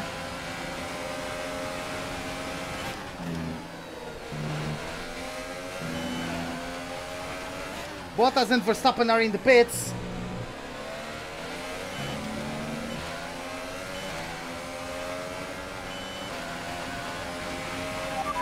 In first place.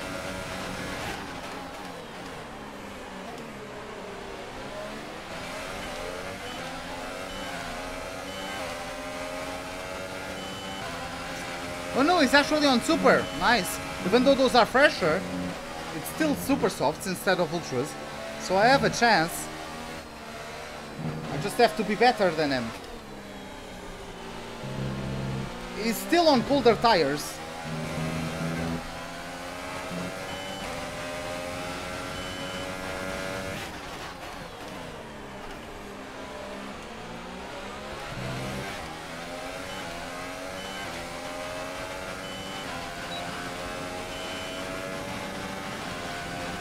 No, I'm not going to lose fuel.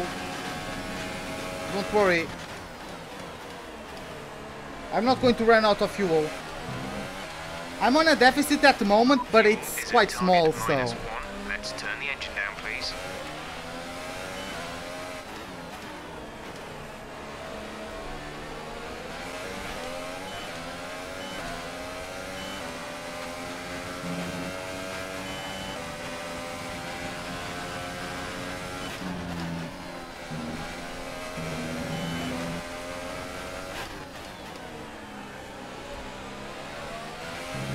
Am I overrating my brakes?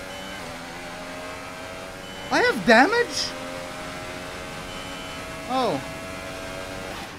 I didn't know I had damage.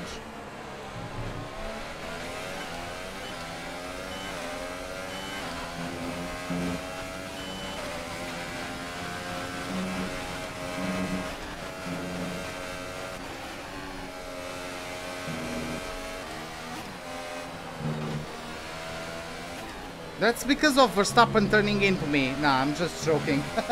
I'm just joking, guys. I know that was a completely dumb maneuver. I was just trying to pull off a Verstappen on Verstappen. Just...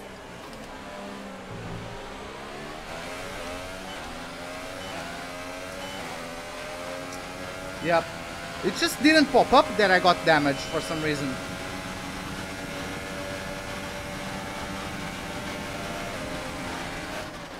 Yeah, they didn't mention it.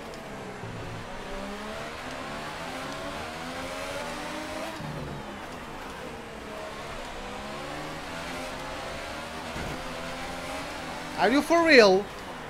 Fuck off, man. What's like I'm trying to avoid a car that literally stopped right in front of me. I'm flashbacking that bullshit. Because that is bullshit.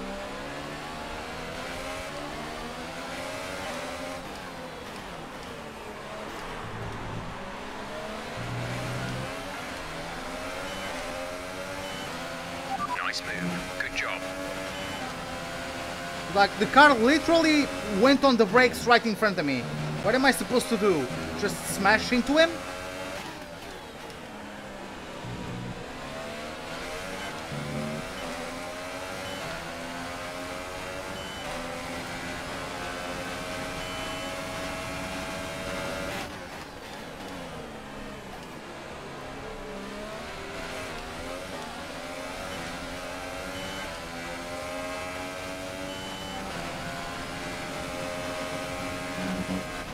We don't have any retirement so far, which is kind of... I mean, lots of cars took penalties, so they're getting brand new components, but still.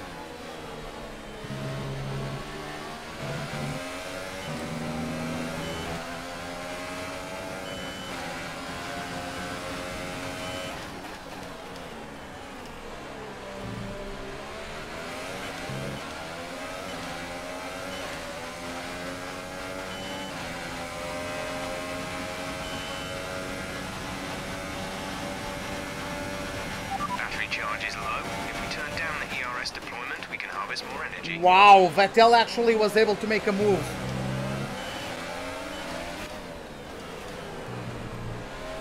I moved over because I was trying to give Verstappen the slipstream so he could get alongside Vettel, but Vettel actually made a move on me. I was never going to expect that.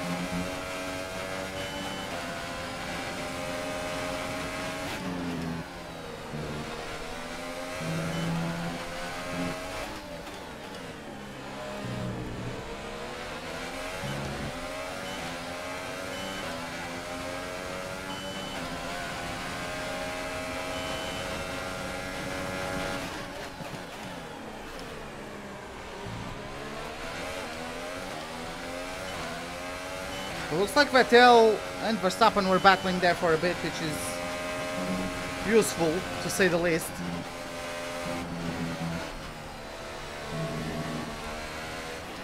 The gap to the car ahead is 6.4 seconds.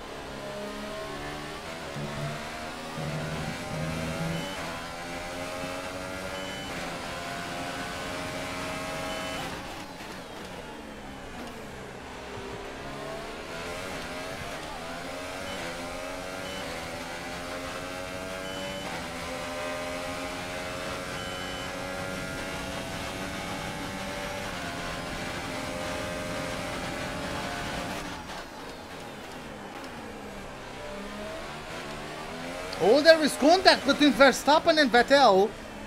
I think someone got front wing damage. I just don't know who, but I think I saw some carbon fiber flying. So someone definitely got damage. I just don't know who.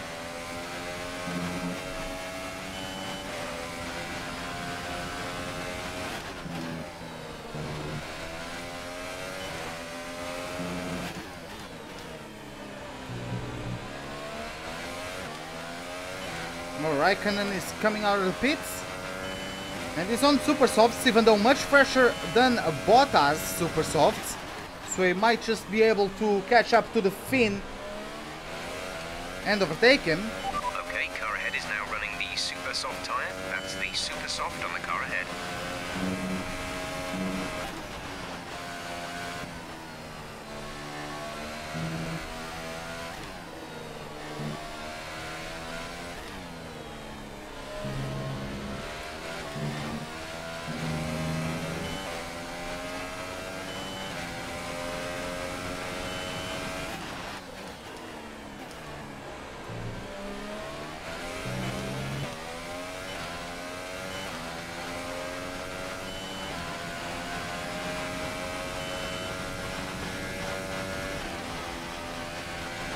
Yeah, it must have been Verstappen with damage.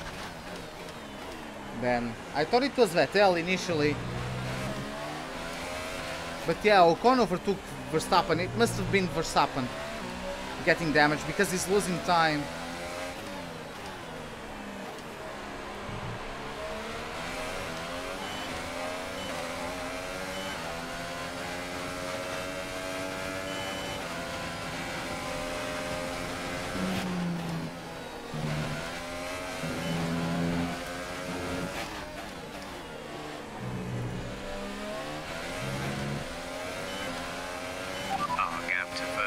Is 23.5 seconds.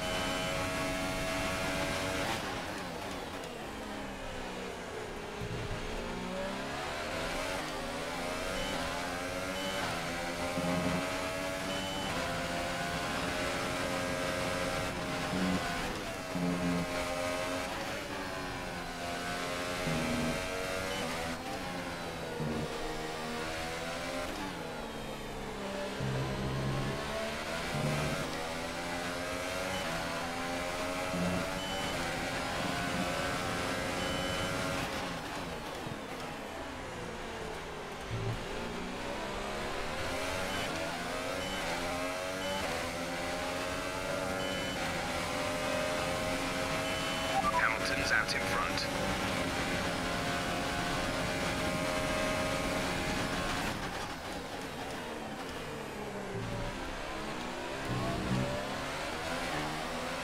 Gap to car in front is 8.0 seconds.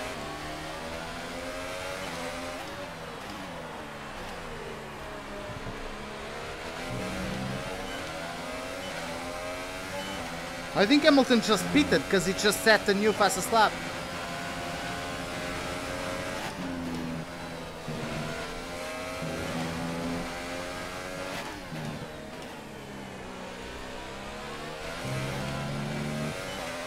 Oh, why? Is that Vettel? Yeah, it's Vettel in the pits again. Wow. It could be a double Force India points finish, top 5 finish.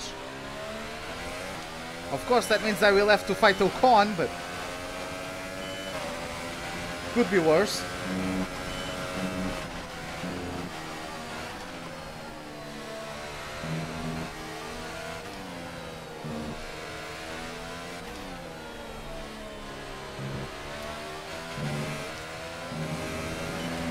At least we are in the same machinery. There's only so much you can do to me, right?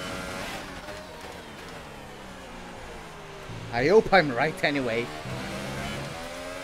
But yeah, by the way, since we are only 16 laps to go, let's take a look at the order of the pack, shall we? Let's take a look at how everyone is at the moment in terms of track position. So we have Lewis Hamilton leading the Grand Prix, followed by Valtteri Bottas and Kimi Raikkonen. I was expecting Kimi Raikkonen to start closing in on Bottas. Looks like that's not the case, at least not yet. We are in P4, followed by Ocon, with Verstappen in P6, K-Mag in P7. Vettel comes out of the pits in P8 on a set of super softs. So yeah, really got some issues that really compromised this strategy. In P8, I believe that is that? No, sorry, that's P9. We have Fernando Alonso and Nico Hülkenberg is closing the top 10. In P11 we have Carlos Sainz, followed very closely by the Toro Rosso of Pierre Gasly with Daniel Ricciardo still trying to recover after getting knocked out in Q1. He's still not into the point swing positions, so a rough race from the Australian as he currently is in P13. I don't think he'll make it to the top 10 by the end of the race, unfortunately for him, as we have Romain Grosjean in P14, followed by Charles Leclerc in 15th. Marcus Ericsson is in 16th at the moment, followed by Lance Stroll. Then we have Brandon Hartley in 18th. He's of course going to get promoted a couple places. Stoffel Van Dorn is in 19th, and in last place we currently have Sergei Sirotkin. So yeah, no retirements in these 40 laps we've already done here at Travis County, here at the Circuit of the Americas, home of this USA Grand Prix. Esteban Ocon is closing in on me using the DRS. Not enough to make any sort of attempt to overtake me though. Lewis Hamilton with the new fastest lap of the race. How many points for P4? 12, I believe. I needed third or above to get to the team target, the team bonus target.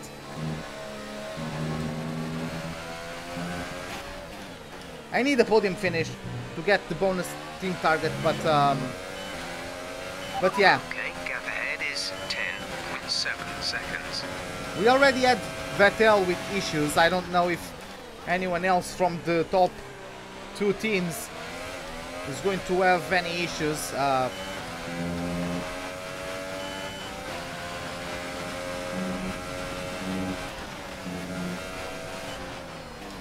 Oh my god, what am I doing? I turned in so late.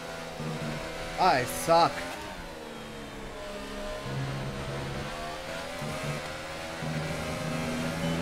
Yeah, Japan was just a bad luck race. Like, we couldn't get anything going at Japan. It was just an unfortunate set of events there. Like, we had a decent car. I was feeling comfortable. The car wasn't the best in the rain, but I was feeling comfortable enough to keep up with quicker cars. Oh, Ocon, is he retiring? Oh no, he just locked up. Reduce the ERS deployment, please. We need to charge the battery. Oh, and I just locked up there.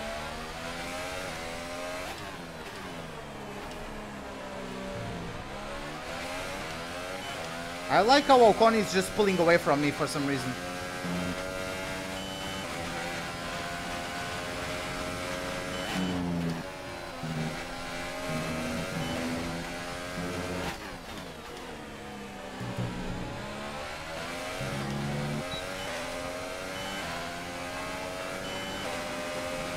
I have the arrest and he's pulling away.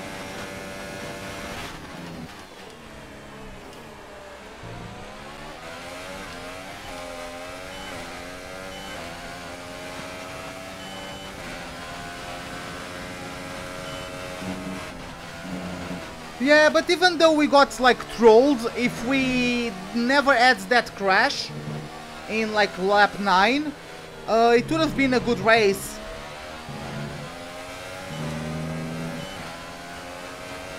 Have a fair fight with Ocon. I always try to fight fair. I don't think I have had like unfair battles. I dive bomb sometimes, but the AI also dive bombs you, so I don't think it's unfair for me to dive the AI.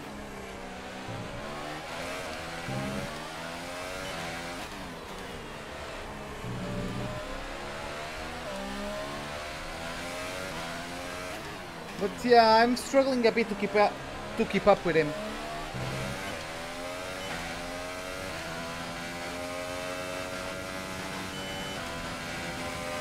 I'm probably already out of the arrest range.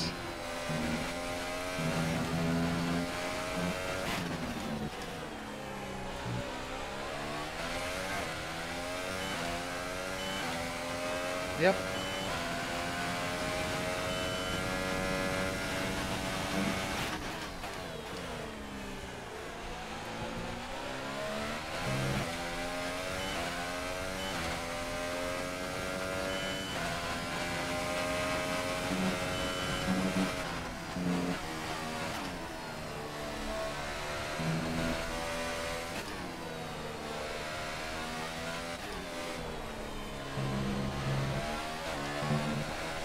No!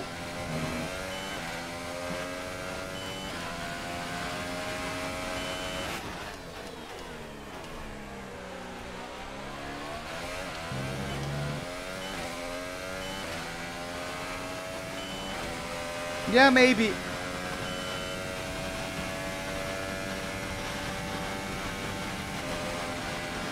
I don't know, I just feel like overall the AI just gets stronger later in the race. Just out of nowhere. But yeah. I believe he also has a couple laps fresher tires. Cause yeah, I undercut him, but...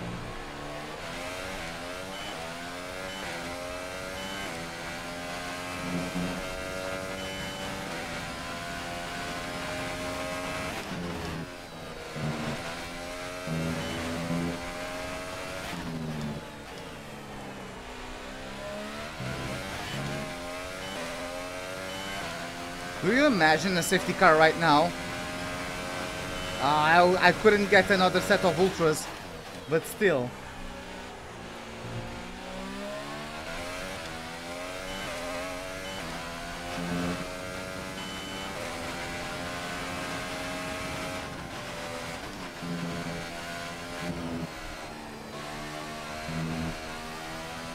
Our gap to the car in front is 2.6 seconds.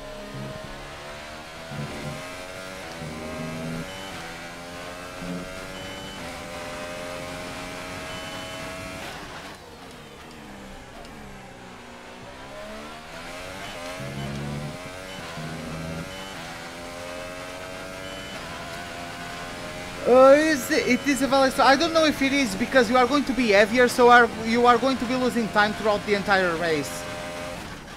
Also, you are going to burn out your tires quicker because the car is heavier. You know, like... The heavier your car is, the slower it is. So, if you just hold on to too much fuel...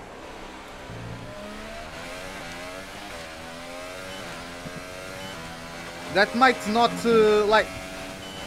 Yes, you might have the fuel to defend, but you might not have the tires because your car has been so heavy all along that you don't have tires to defend, you know? Like, it's a bit of a balancing act, I believe.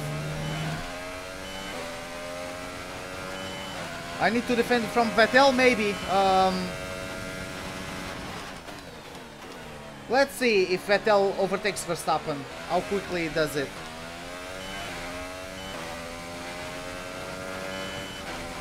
But yeah, Tom, that was well caught.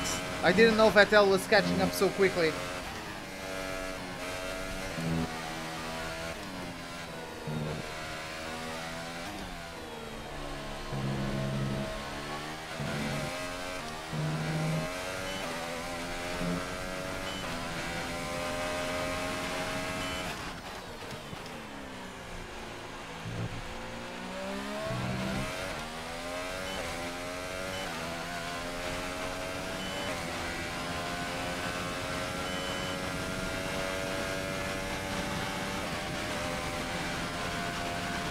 Yeah, this position is great. So like I'm not bothered. It's just I'm going to like Ocon is going to get a bit of a lead in terms of the rivalry, but not much I can do at this point. Yeah, Vettel just overtook Verstappen.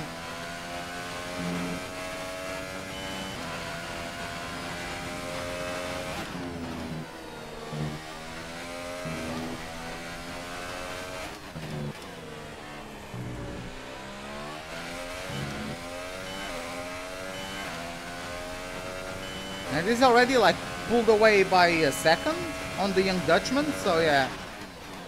Vettel is really going for it.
Oh my god, I completely missed.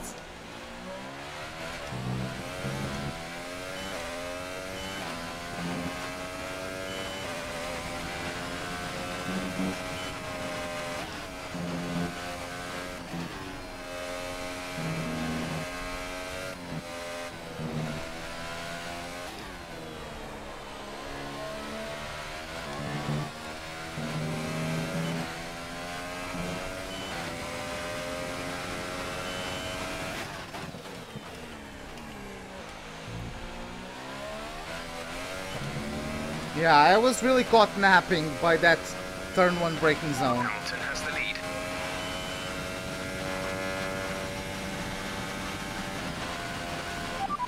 Championship standings. As things stand, will be 7th in the championship. The gap to the car ahead is 6.3 seconds.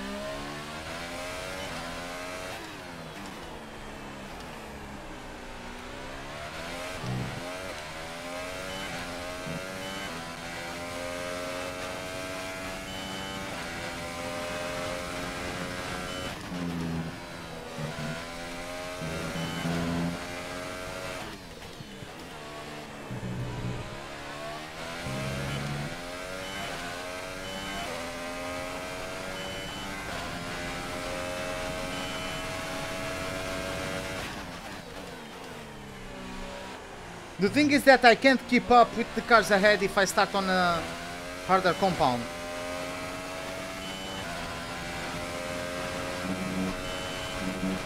Of course it depends on the track, but usually if you start on a harder compound, you are going to get a slow start because you don't have as much traction, and then even if you dive bomb a bunch of people into turn 1 and get a good exit, and you are like in the mix in the top 5, you are not going to be able to keep up with them.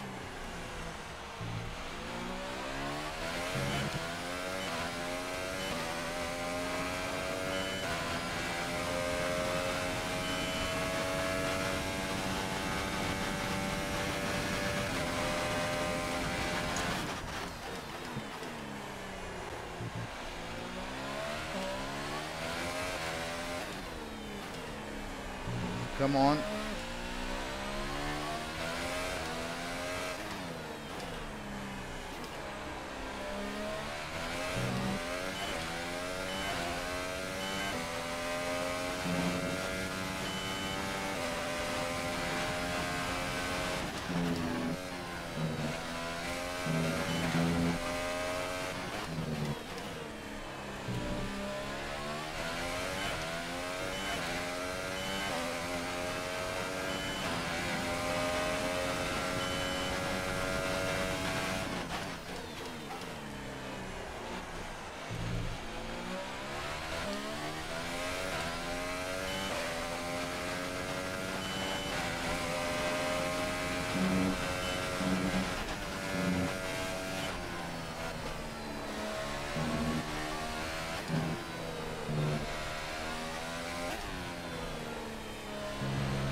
I mean, Vettel is on like 10 laps younger tires, or 10 laps fresher tires, and it's a Ferrari, right?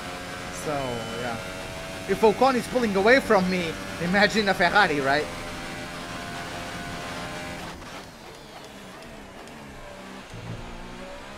The Ferraris are still much quicker than the Force Indias. It's just I was able to exploit Vettel locking up a lot for me to be able to maintain myself in front of him for as long as I did, but he has a clearly superior car.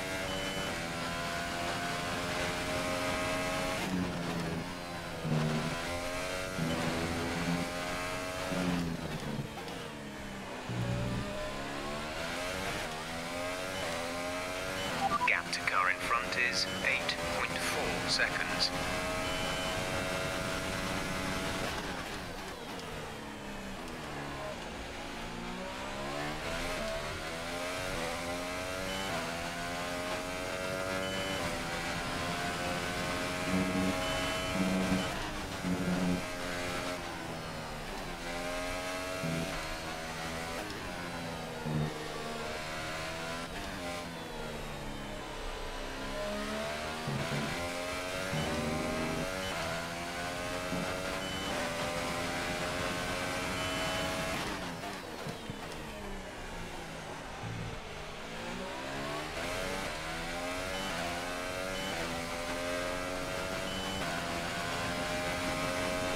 Well, there's nothing I can do about him anymore, so just bring it on, Sebastian.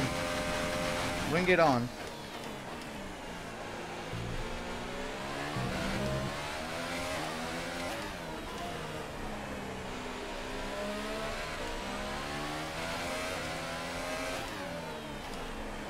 I'm not going to lose this P5 no matter what.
Hamilton's in first place.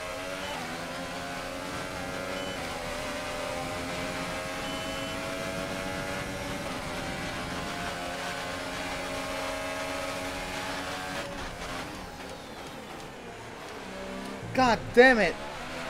Okay, keep on him. You might make a mistake.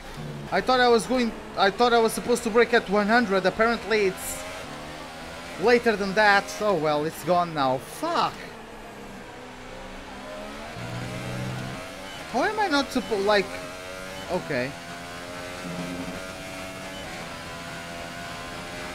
See, that's why I use the line. I don't remember every single braking zone of every corner. We have 5 laps of fuel remaining.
We've been awarded What? a time Oh, penalty. okay. We'll go against our finishing time at the end of the race.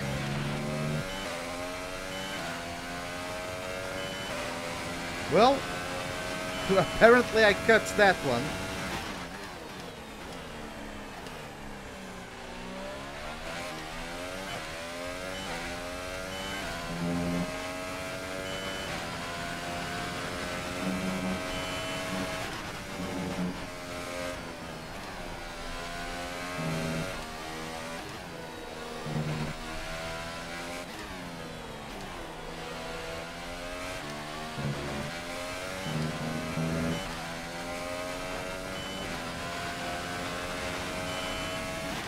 It's kind of magic.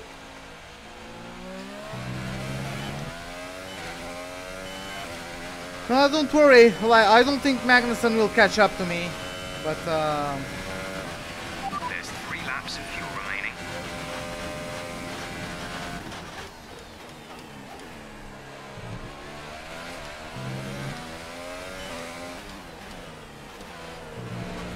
Yeah, P6 is still good. I'm not complaining. It's just I just wanted to beat Ocon, you know.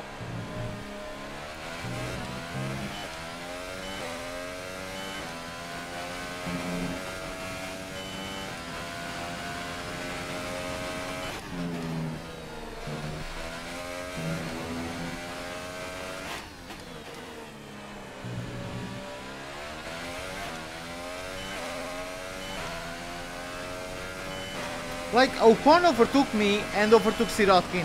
Vettel overtook me and is coming up on Sirotkin. How long have I been to even catch up to Sirotkin? That's how slow I am. Even Sirotkin is decent against me, because I'm struggling so much to even catch up to him, to lap him, you know?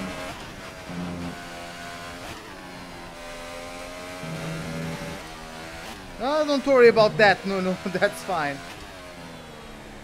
Imagine my grain crashed at the last round. That happened to me once. When I was a kid, still back in the PS2 days, in my F105. When I was playing F105, I got a power outage in the last lap. And still back then, as a freaking 10-year-old, I was already doing cockpit cam 100% races. So yeah.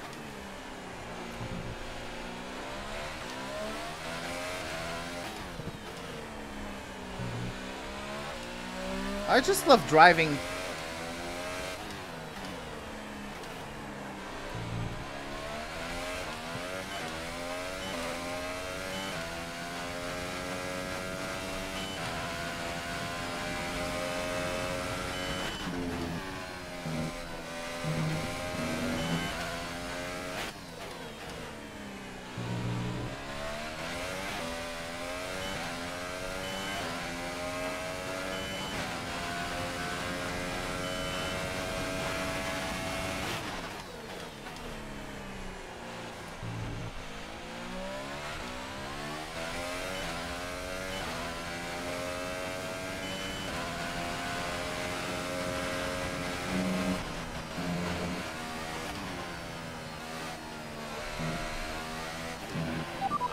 Gap ahead is 7.9 seconds.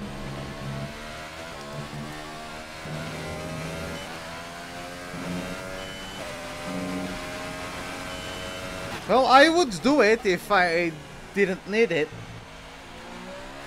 Like, I don't really care about social media, so...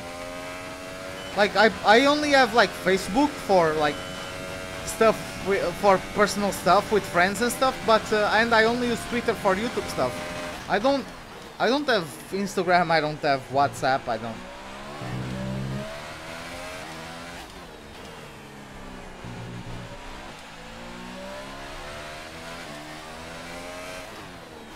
Yeah, that's the thing, if I didn't need to use it, I wouldn't.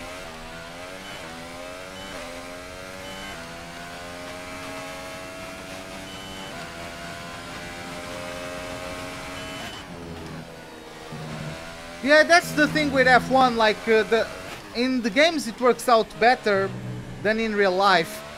Because in the game, you don't have things like dirty air, you know, and... Like, I mean, you have it, but it's not to the same extent, so... Like that, the races are sometimes boring in real life because of how hard it is to overtake. Of course, in the game, it isn't that hard to overtake. That's why sometimes the races in the game are much better than most races in real life.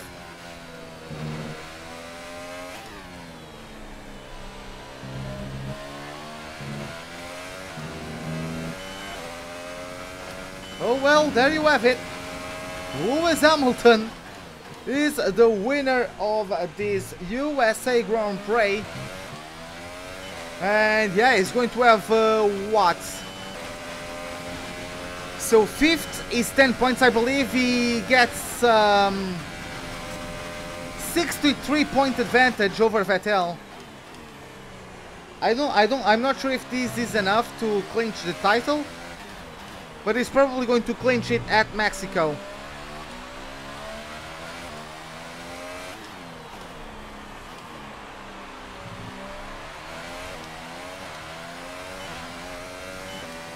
Well, what about stuff like Tinder?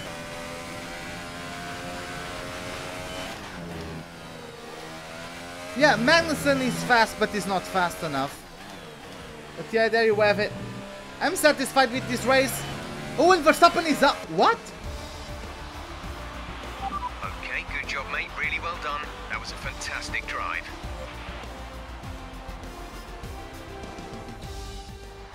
Verstappen was behind me, right? Stuff from Mercedes today. That's another historic win.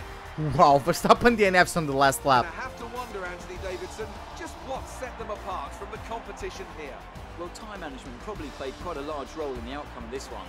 As ever, it's not just about speed, it's all about maintaining that speed consistently over a stint, over a race distance.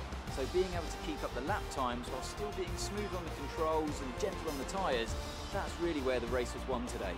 I'm not saying So you as I have say it, that, but we can see the drivers coming out now to collect their trophies. do you It's consider... yet more silverware to take back to their base in Brackley after another excellent Grand Prix? No, I'm not. I don't have Tinder. I was just asking if you consider Tinder social media as well or not. But yeah, there you have it. It's a 1-2 for Mercedes, I believe. Or did... no. No, Raikkonen got Bottas. So yeah, it's Hamilton first, Bottas, Raikkonen P2 and Bottas P3. And now let's take a look at the driver's standings. It's a good result for Lewis Hamilton, who moves further ahead at the top of the table. Now then, Anthony Davidson, who was your driver of the day?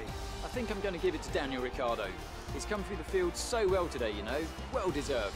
And now let's take a look at the constructors' standings. Mercedes have extended their lead at the top of the standings. There was also a strong showing from the McLaren team today as they make their way up the standings.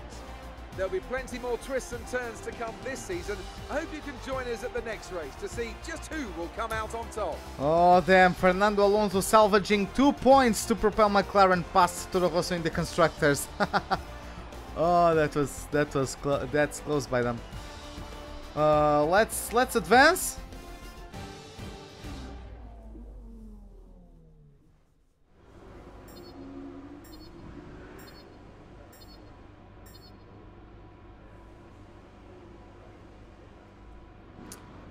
Okay, yeah, Ocon is kicking my ass, but I'm kicking Grosjean's ass, so it's fine.